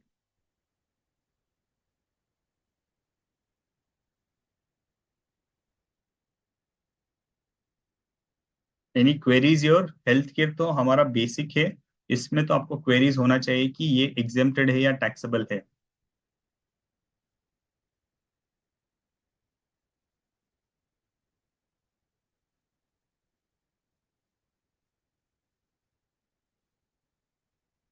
Ambulance services availed by a company through contractors. Can contractor charge GST? Yeah. So if it is a pure ambulance for transportation, they have not said specifically ambulance services. Transportation to and from a hospital is exempted. Company hospital medicines given for its employees for consideration. Okay, company hospital provides medicine. So medicines. So in this healthcare services, medicines is not covered. So sale of medicines is taxable. But if this medicines are given to an inpatient, then it will become exempted. So if you go to a hospital ka pharmacy and buy anything, that will become taxable.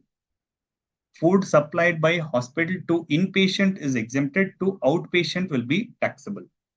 Medical insurance is not coming under the exemption. It is a taxable service.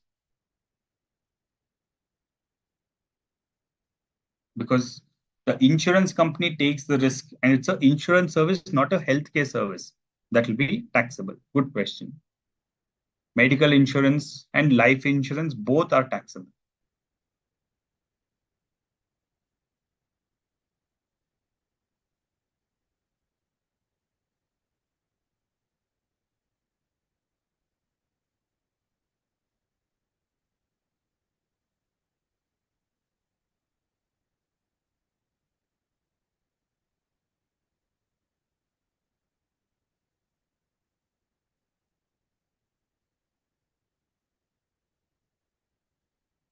और कुछ doubts?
If somebody wants to ask a question.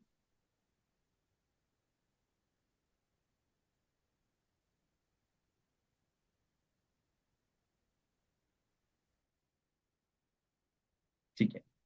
So we'll proceed with next exemptions then.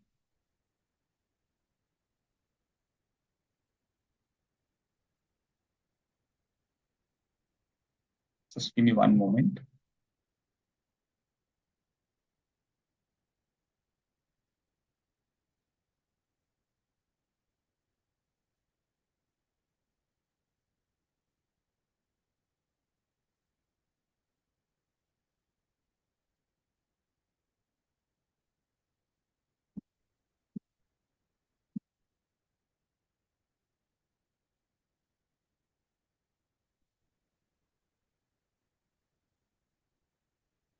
As per the Factories Act, companies have to maintain hospital and purchase medicines with GST, not avail ITC.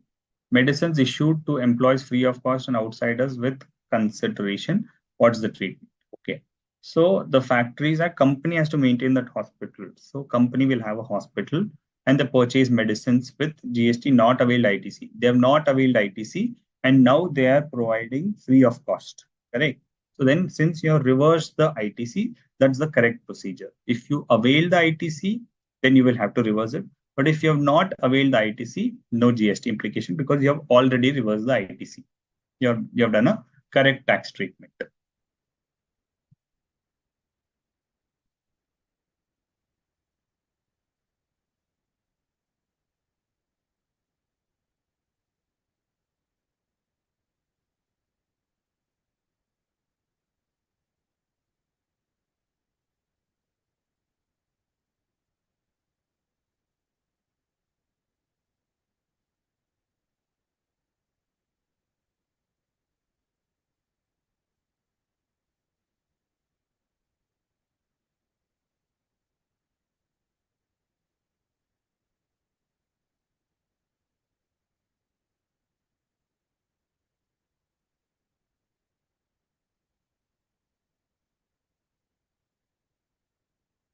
Okay. So let's go to the next exemption, which is government services. Okay. So there is a marking here, which means that on this Department of Post is now out of the exemption and this will become taxable. Okay.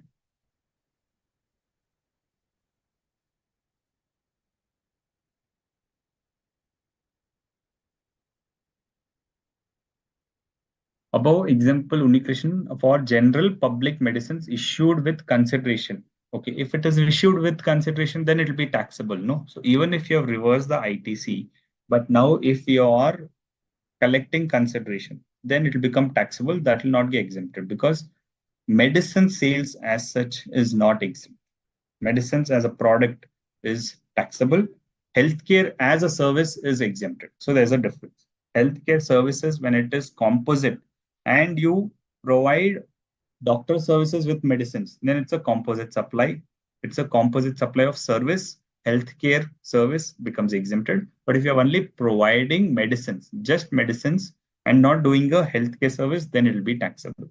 So accordingly, you see what is your scenario.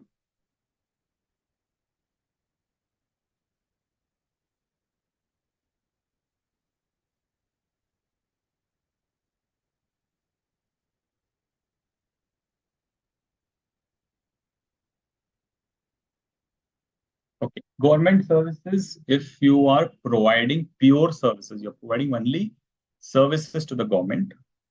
Okay. Pure labor services or only services which is pure services, or if you're providing any composite services, which is wherein the goods value is up to 25%. Okay. Then it is exempted. Services provided to a government and provided to central government, state government, local authority, or union territory. CGSG is central government, SG is state government, LA is local authority, UT is a union territory. So if you're providing any of these services to the government, it is exempted. From one government organization to another government organization, then also it is exempt. Okay, that's the first exemption. Then exclusion from supply definition. Under 7(2)(b), we have seen under the supply definition, when the services are provided as public authorities, it is not a supply. Then further, the exemption says that activities under 243G and 243W. Now, what is 243 and 240G, 243W? There's the articles under the Constitution which says that any services provided in the nature of a panchayat services, that is 243G, and 243W is services of a municipality, that is local cleaning. So municipality करता है, ठीक है? Water treatment and all laying of the roads, laying of the electric poles, all of that services provided by the municipality is exempted, and services by the panchayat is also exempted. So any services of 243G and 243W is exempted. Then government authority and government entity means any entity having, we'll come to GA and G also, any government authority and government entity, this one. Who is a government authority and government entity? Anybody, any entity which has 90% or more equity by the government. That is a government authority and government entity.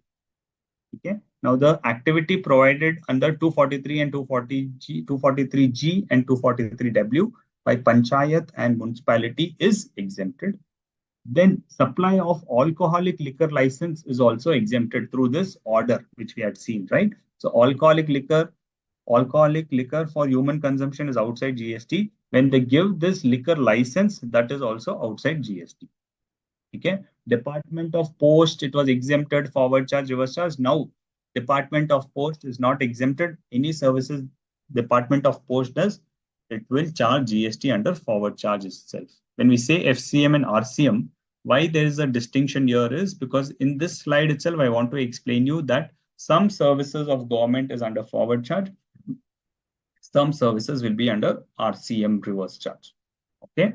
Any kind of port and airport services, providing aircraft, vessel, all of this is chargeable under forward charge mechanism. So airport and port services are taxable under forward charge mechanism. ठीक है, जो airport authority of India है वो जो service provide करेगा, that will be taxable under forward charge. So government services majorly is taxable, few only will be exempt. ठीक है, तो when I say FCM GST मतलब ये exemption में है, slide में है, but it is taxable. ठीक है, then transportation services, goods or passenger transportation is chargeable to GST. Then renting of immovable property. This is a little tricky one. Renting of immovable property, if they provide to a registered person, the registered person will pay under reverse charge. If they are providing to a unregistered person, then government will charge GST. Okay. Then any other services provided to a business entity, GST is under RCM. So if you take any services for the government charge नहीं करेगा, आपको reverse charge पे pay करना पड़ेगा, except renting, जहाँ पे renting पे है वो government, if they are providing to an unregistered person, URP means unregistered person, RP means registered person. If they are providing to an unregistered person, it is under forward charge, otherwise it is under reverse charge. And any services provided to non-business entity, जब general public को provide करती है तब exempt हो जाएगा, but अगर वो business entity को प्रोवाइड करती है तब जीएसटी रिवर्स चार्ज पे करना पड़ेगा. Exception is there. What is the exception? If they provide services to a entity whose annual turnover is less than the registration limit, then it becomes exempt.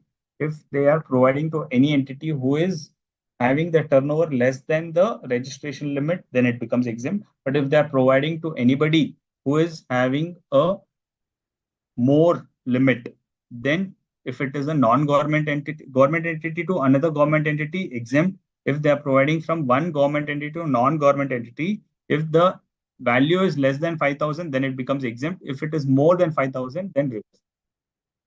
तो majorly क्या है, government अगर कुछ service आपको provide करती है, आप registered हो, तब आपको रिवर्स चार्ज पे करना पड़ेगा. और अगर आपका प्रीवियस ईयर का turnover less than registration limit है तब एग्जेम्प्ट हो जाएगा. और आपका value of service less than 5,000 है तब भी एग्जेम्प्ट हो जाएगा. तो आप जब गवर्नमेंट से कुछ सर्विस लेते हो मोर देन 5,000, तब रिवर्स चार्ज लगेगा. That is the crux of this flow chart. And then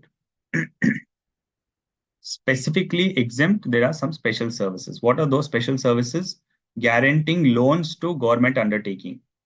government authority है या गवर्नमेंट कंपनी है, अब उसको लोन देना है बैंक को, तो बैंक बोलता है आप गवर्नमेंट से कुछ गारंटी लेके आइए. गवर्नमेंट गारंटी देगा और उस गारंटी के लिए कुछ चार्जेस लेगा, that is exempted. Then registration services, जैसे आपका बर्थ कुछ जीएसटी में तो रजिस्ट्रेशन के लिए चार्जेस नहीं है, प्रोफेशनल टैक्स रजिस्ट्रेशन है उसके लिए चार्जेस लेते हैं, या एनी सर्विसेज जिसके लिए food safety and standards authority of India उसके रजिस्ट्रेशन के लिए गवर्नमेंट फीस लगता है. तो on all those government fees it is exempted. These are all under special services, no GST on this. Then testing, calibration, certification services, government laboratories होते हैं, जब उनके laboratories में आपको टेस्टिंग करना पड़ता है, सर्टिफिकेशन लेना पड़ता है, that is also exempted. Passport, visa, death, DL, driving license, birth certificate or death certificate, all exempted. Tolerating non-performance of a contract, ये मतलब you have a contract entered with the government, अब government is collecting some non-performance of the contract, आपने contract government contract नहीं किया है, उसके लिए जो भी fines और dues और damages है उसके ऊपर भी GST नहीं है. Assignment of right to use natural resources, ठीक है, जब natural resources के लिए it is only for individual farmer, हर चीज के लिए, मतलब कोल माइनिंग वगैरह जो करते हैं for an individual farmer that is exempt. So company वगैरह करेंगी तो उनसे रॉयल्टी कलेक्ट करेंगे, बट इंडिविजुअल फार्मर से will be exempted. Then deputing officers after office hours, container stuffing, मतलब शिपिंग पोर्ट या पोर्ट्स में जब एक्स्ट्रा काम होता है, then when they provide some kind of consideration, that is exempted. Excess royalty collection contractor to collect royalty on behalf of the government. So on behalf of the government, what collection this special agency does, that will be exempted. And rehabilitation, we have seen there itself, rehabilitation service, when the rehabilitation professional provide services to the government or to an old age home where the consideration is up to 25,000, that is also exempted. ठीक है, government services काफी सारे exemptions है और काफी सारे reverse charge पे है.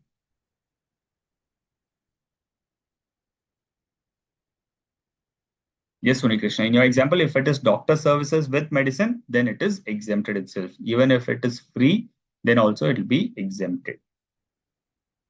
Government service availed by registered person, value less than 5,000. Less than 5,000, reverse charge applicable. Less than 5,000, it will be exempted. Clear, no? In this, it is less than 5,000, then it will be exempted.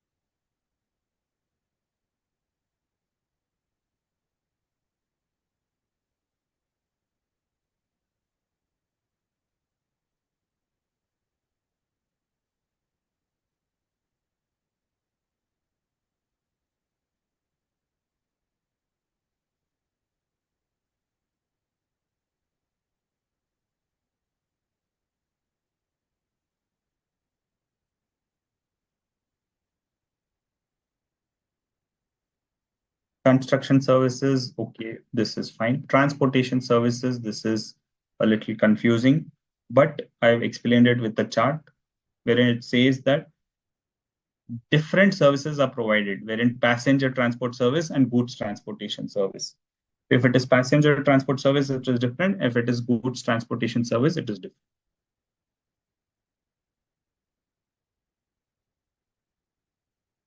So let us understand this.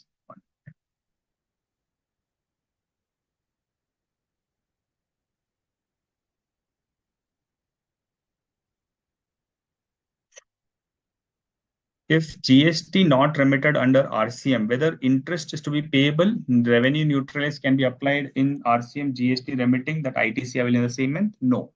If you have to remit it, Unikrishan, you have to remit it. You cannot say that I will pay the GST and claim this GST. It is revenue neutral, so I will not pay. Revenue neutrality is not a concept there under the GST law. Revenue neutrality is a concept which is driven by the courts. When you argue at the courts, then you say it is revenue neutral. But under the law, such thing is not there. So if you don't remit the GST, interest will be applicable. Okay.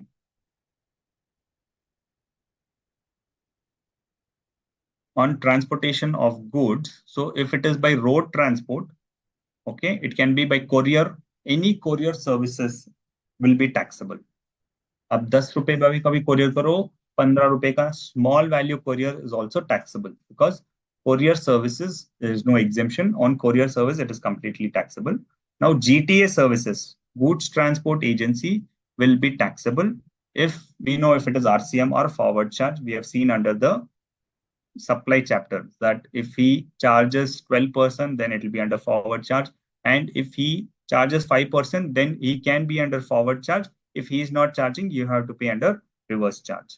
Correct? But under FCM, we have seen under RCM study reference, if it is to an unregistered person, it is exempt. Then if a GTA provides services of specified goods, then it will be outside GST. What are these specified goods? These are random goods.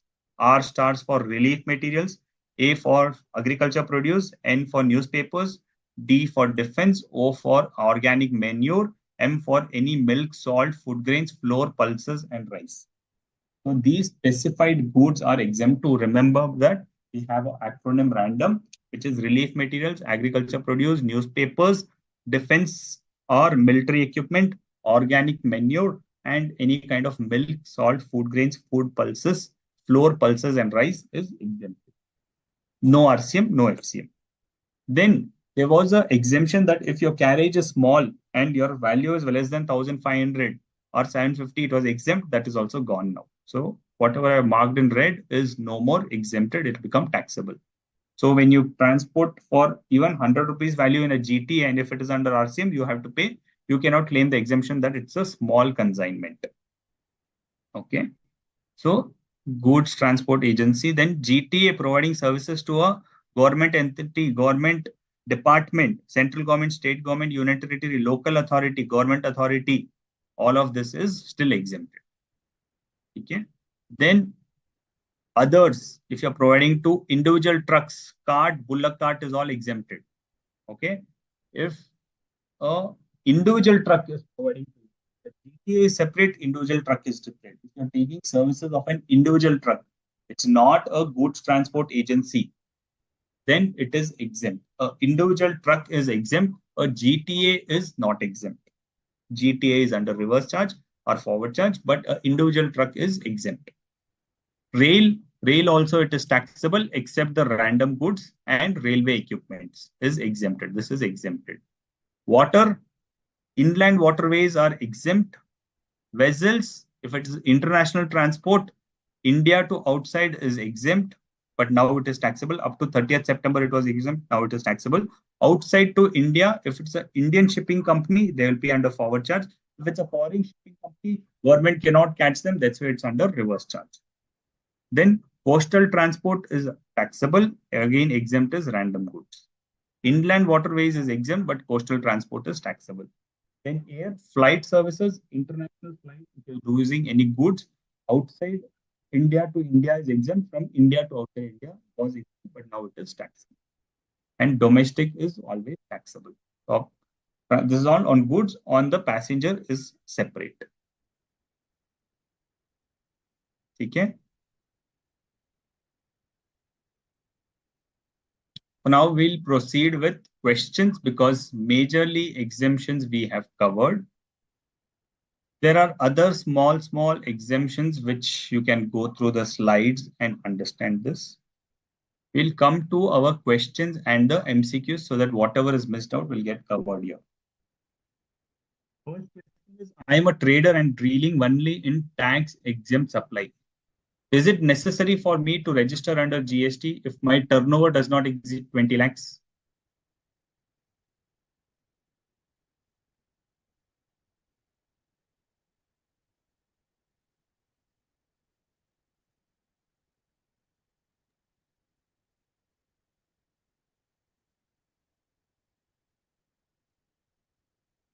No. Okay.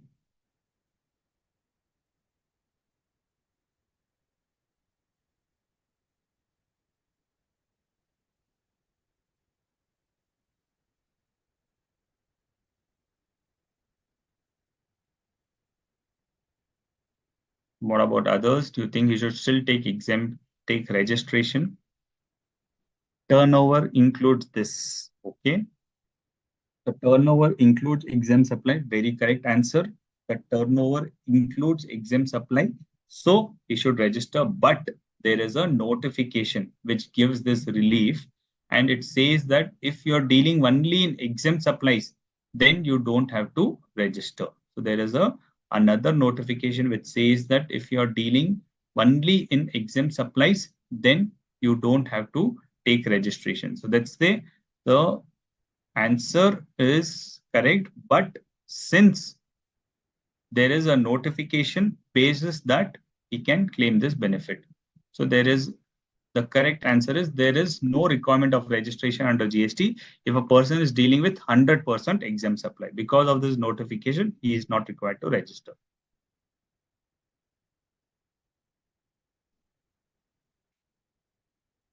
Second, amount charged for service provided by selectors to a recognized sporting body. Is it taxable? Cricket, any sports selectors, will they be liable for GST? Players are exempted. So selectors, the selection team, will they are selecting players, and for that consideration they're getting that consideration. So will they have to pay GST on that consideration?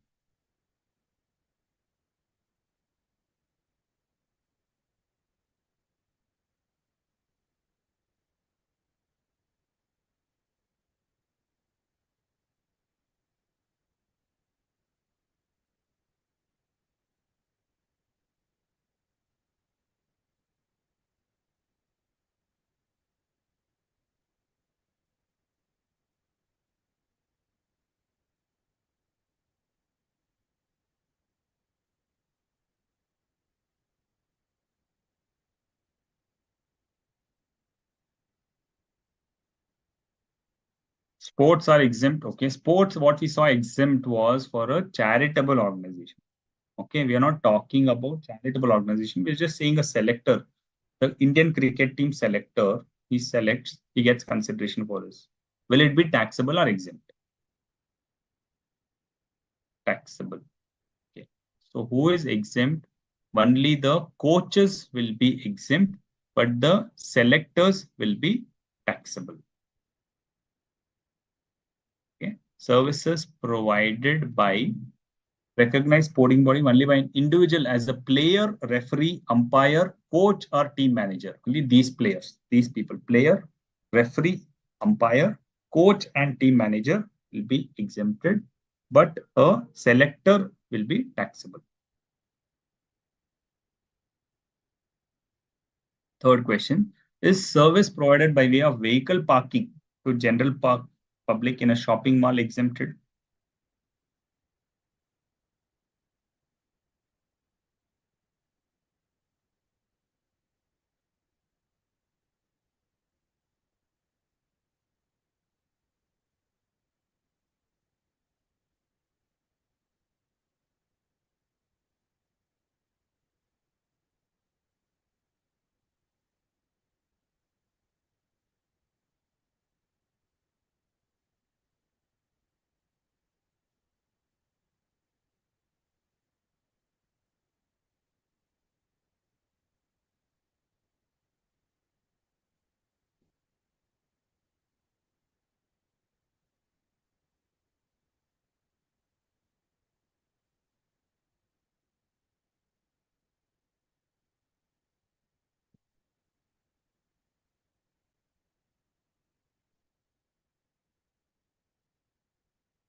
Not exempt, taxable.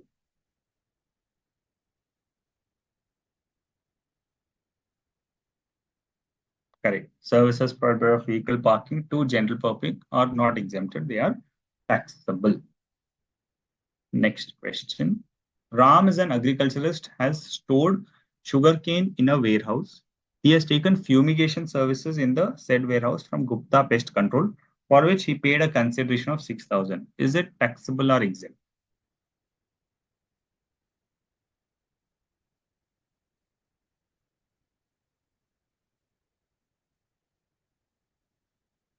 Both one taxable, correct. Because fumigation we have seen, right?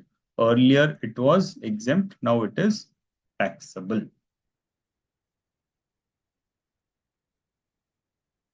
Great.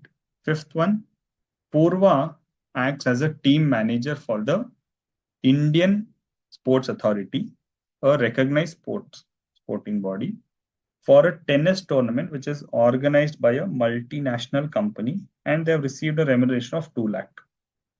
So will it be exempted or taxable?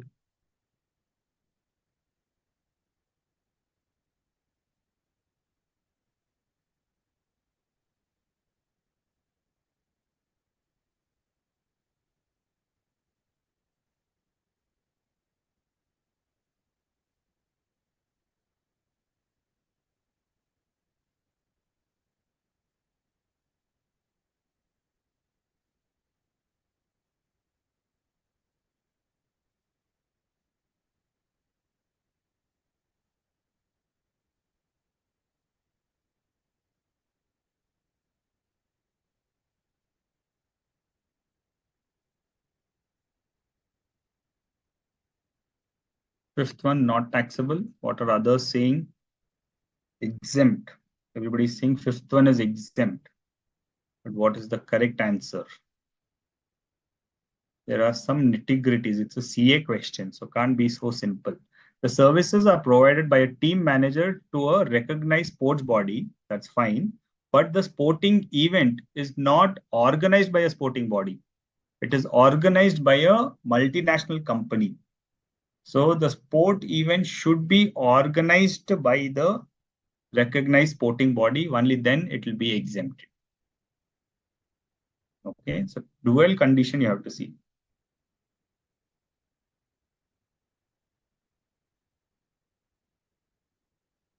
It should be a sports, national sports, and it should be organized by the sporting authority.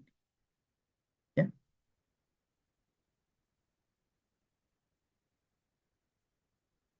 Next question. Kion Enterprises as an event organizer, he provides services to Breathing Walls Limited by way of organizing business exhibition in New Delhi as a part of Make in India initiative.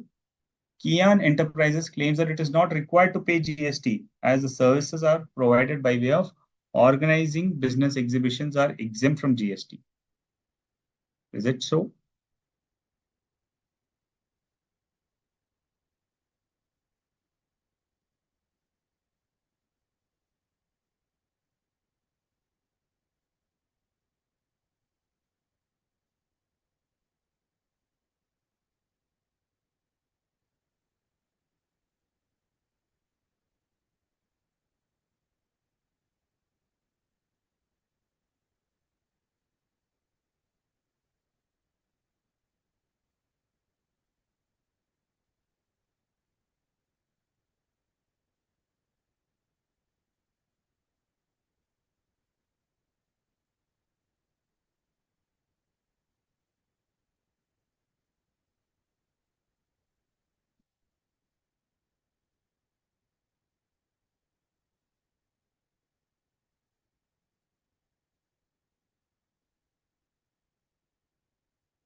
It would be exempt.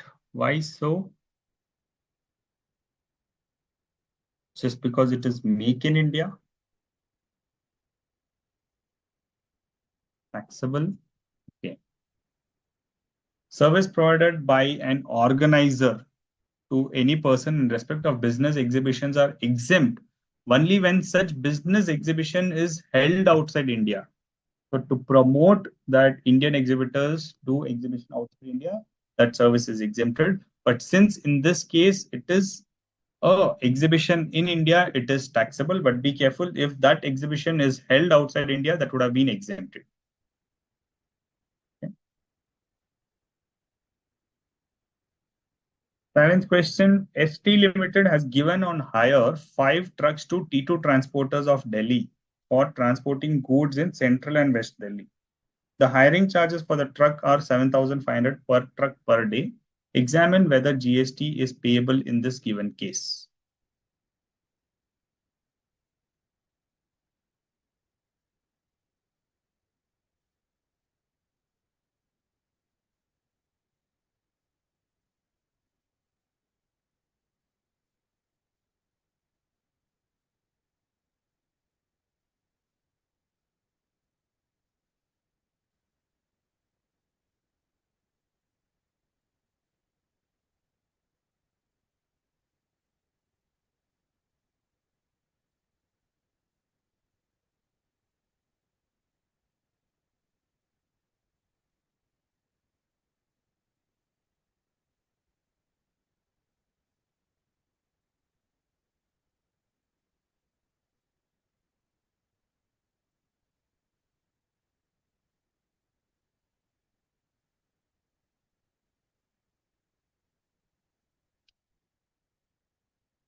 Seven, taxable service. What are others saying? Is it taxable or no? Because there is 5 trucks. Tannu Vishwakarma, if it is 5 trucks, why is it taxable?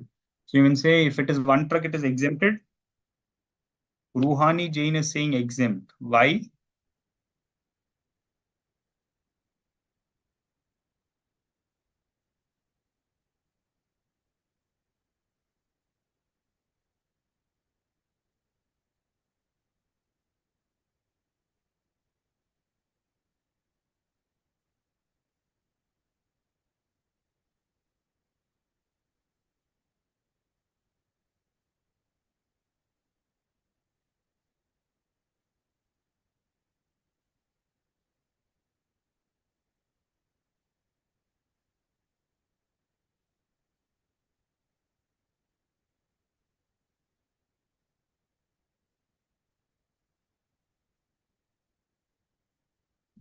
As in case of goods transport agency, transportation of goods is exempt. And for a goods transport agency, transportation is taxable, right? It can be under forward charge or reverse charge.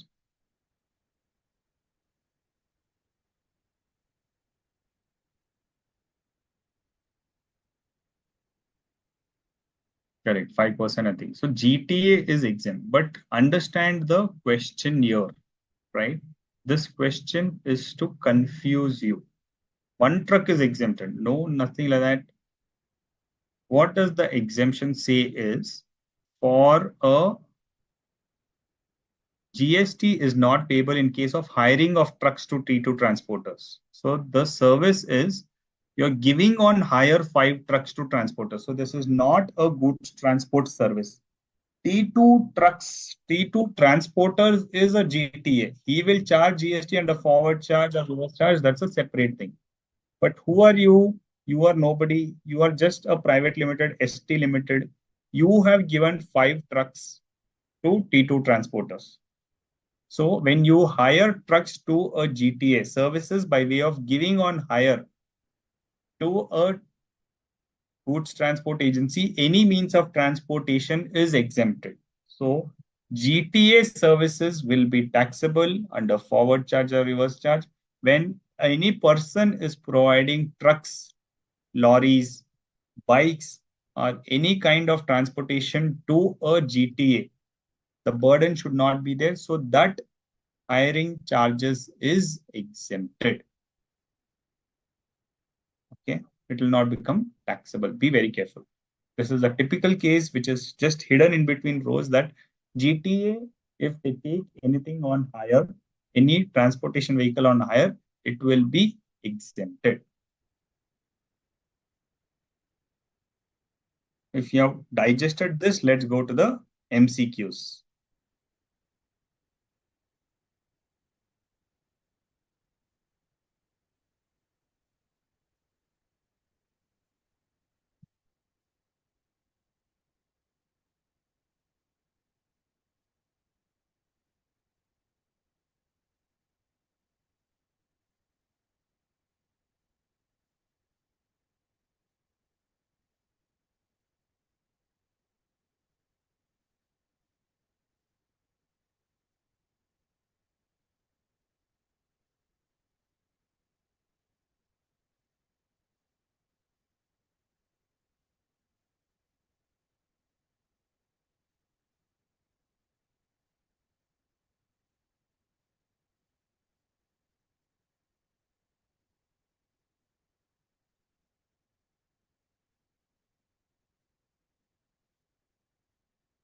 Clear. Okay, so let's go to the MCQ. First answer is B, correct. Renting of Kalyan Mandapam is taxable because it is more than 10,000, and renting of room is exempted. Not D, Baba. कौन D बोल रहा है? Not D. Renting of room is taxable? No. Renting of rooms within the presence of the premises, still it is exempted itself. That 999 was for hostels, which was got withdrawn. That is on hostels, but this is exempted itself. X Private Limited providing services of advancement of skill development to various companies. X Limited is not paying GST by the notion that services related to advancement of skill development are exempt. Is this contention correct?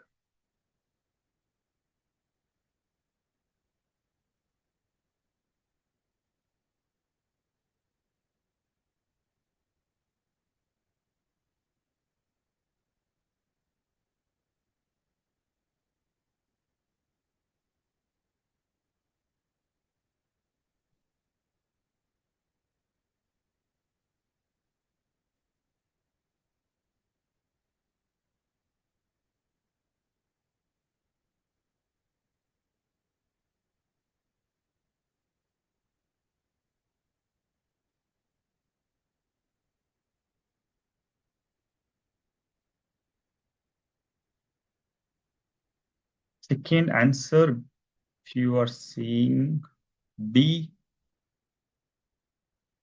no, X Limited is liable to GST because service related to advancement of skill development provided by charitable religious trust is exempt. Okay.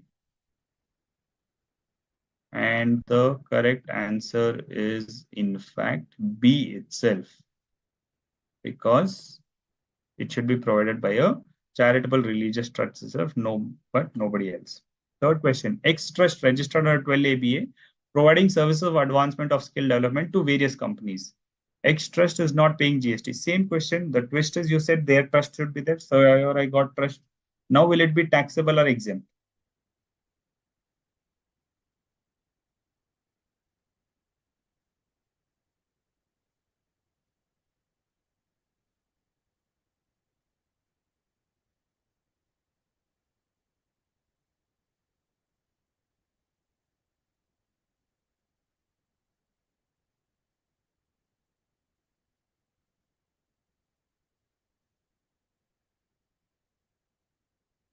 At least now it should be exempt, no?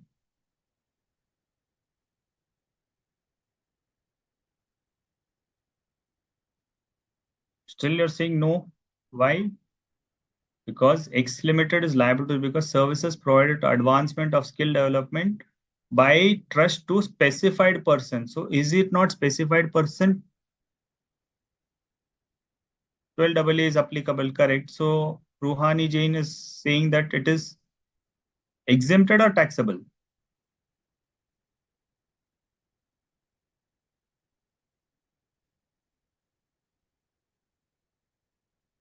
Taxable. But you're saying 12AA is applicable, no? 12A or AB. Okay, so now AA has become AB because earlier it was 12AA. Now it is 12AB. Even if it is 12AB or 12A, it is still exempted. So that is not the reason, because 12AA was there before. Now that law got amended on the Income Tax Act, and they said 12AB registration is also permitted. So 12AB is there. So now are you saying it is exempted? Pooja is saying no, it is still not exempted. It is taxable because it is not provided to the specified person. Correct. That's the correct answer, because the services has to be provided to a specified person. In this case, it is not a specified person, it's a company. The charitable exemption we have seen, it has to be provided to specified person, orphanage or any old age or persons who are senior citizens and in rural areas, those things. So if it is provided to a company, still it becomes taxable.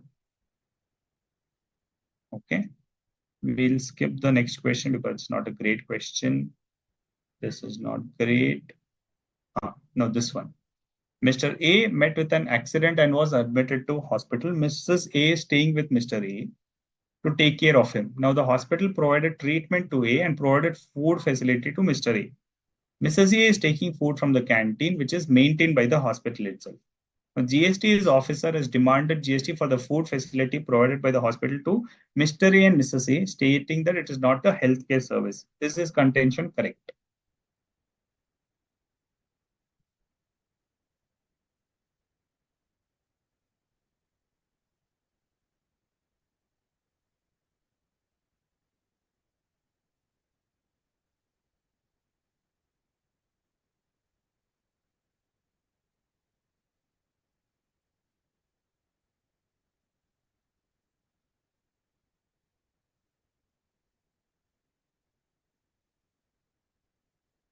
Six B.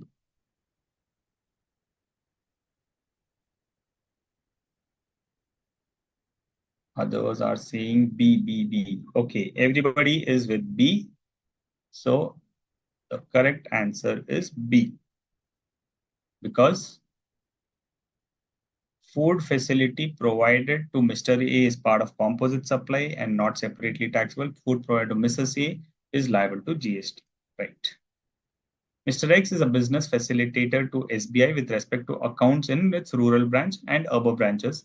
Are these services exempt from GST? This is the last question because all other questions are related to other exemptions. Well, once you go through, then you'll get the answer for that.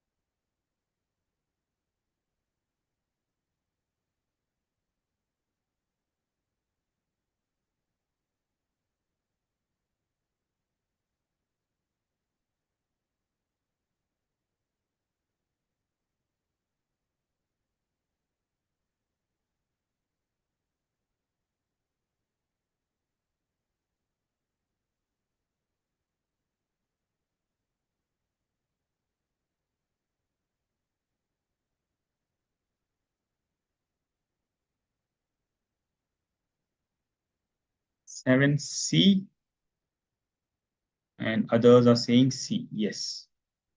Majorly, everybody is seeing yes. Services are exempted which are related to rural branches. Services which are related to urban branches are taxable. Correct.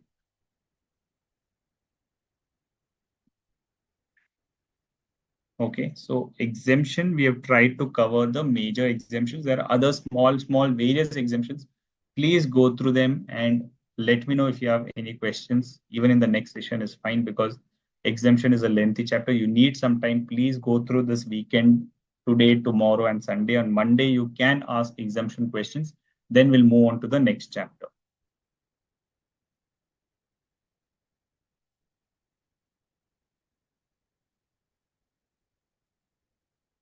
Yes, sir.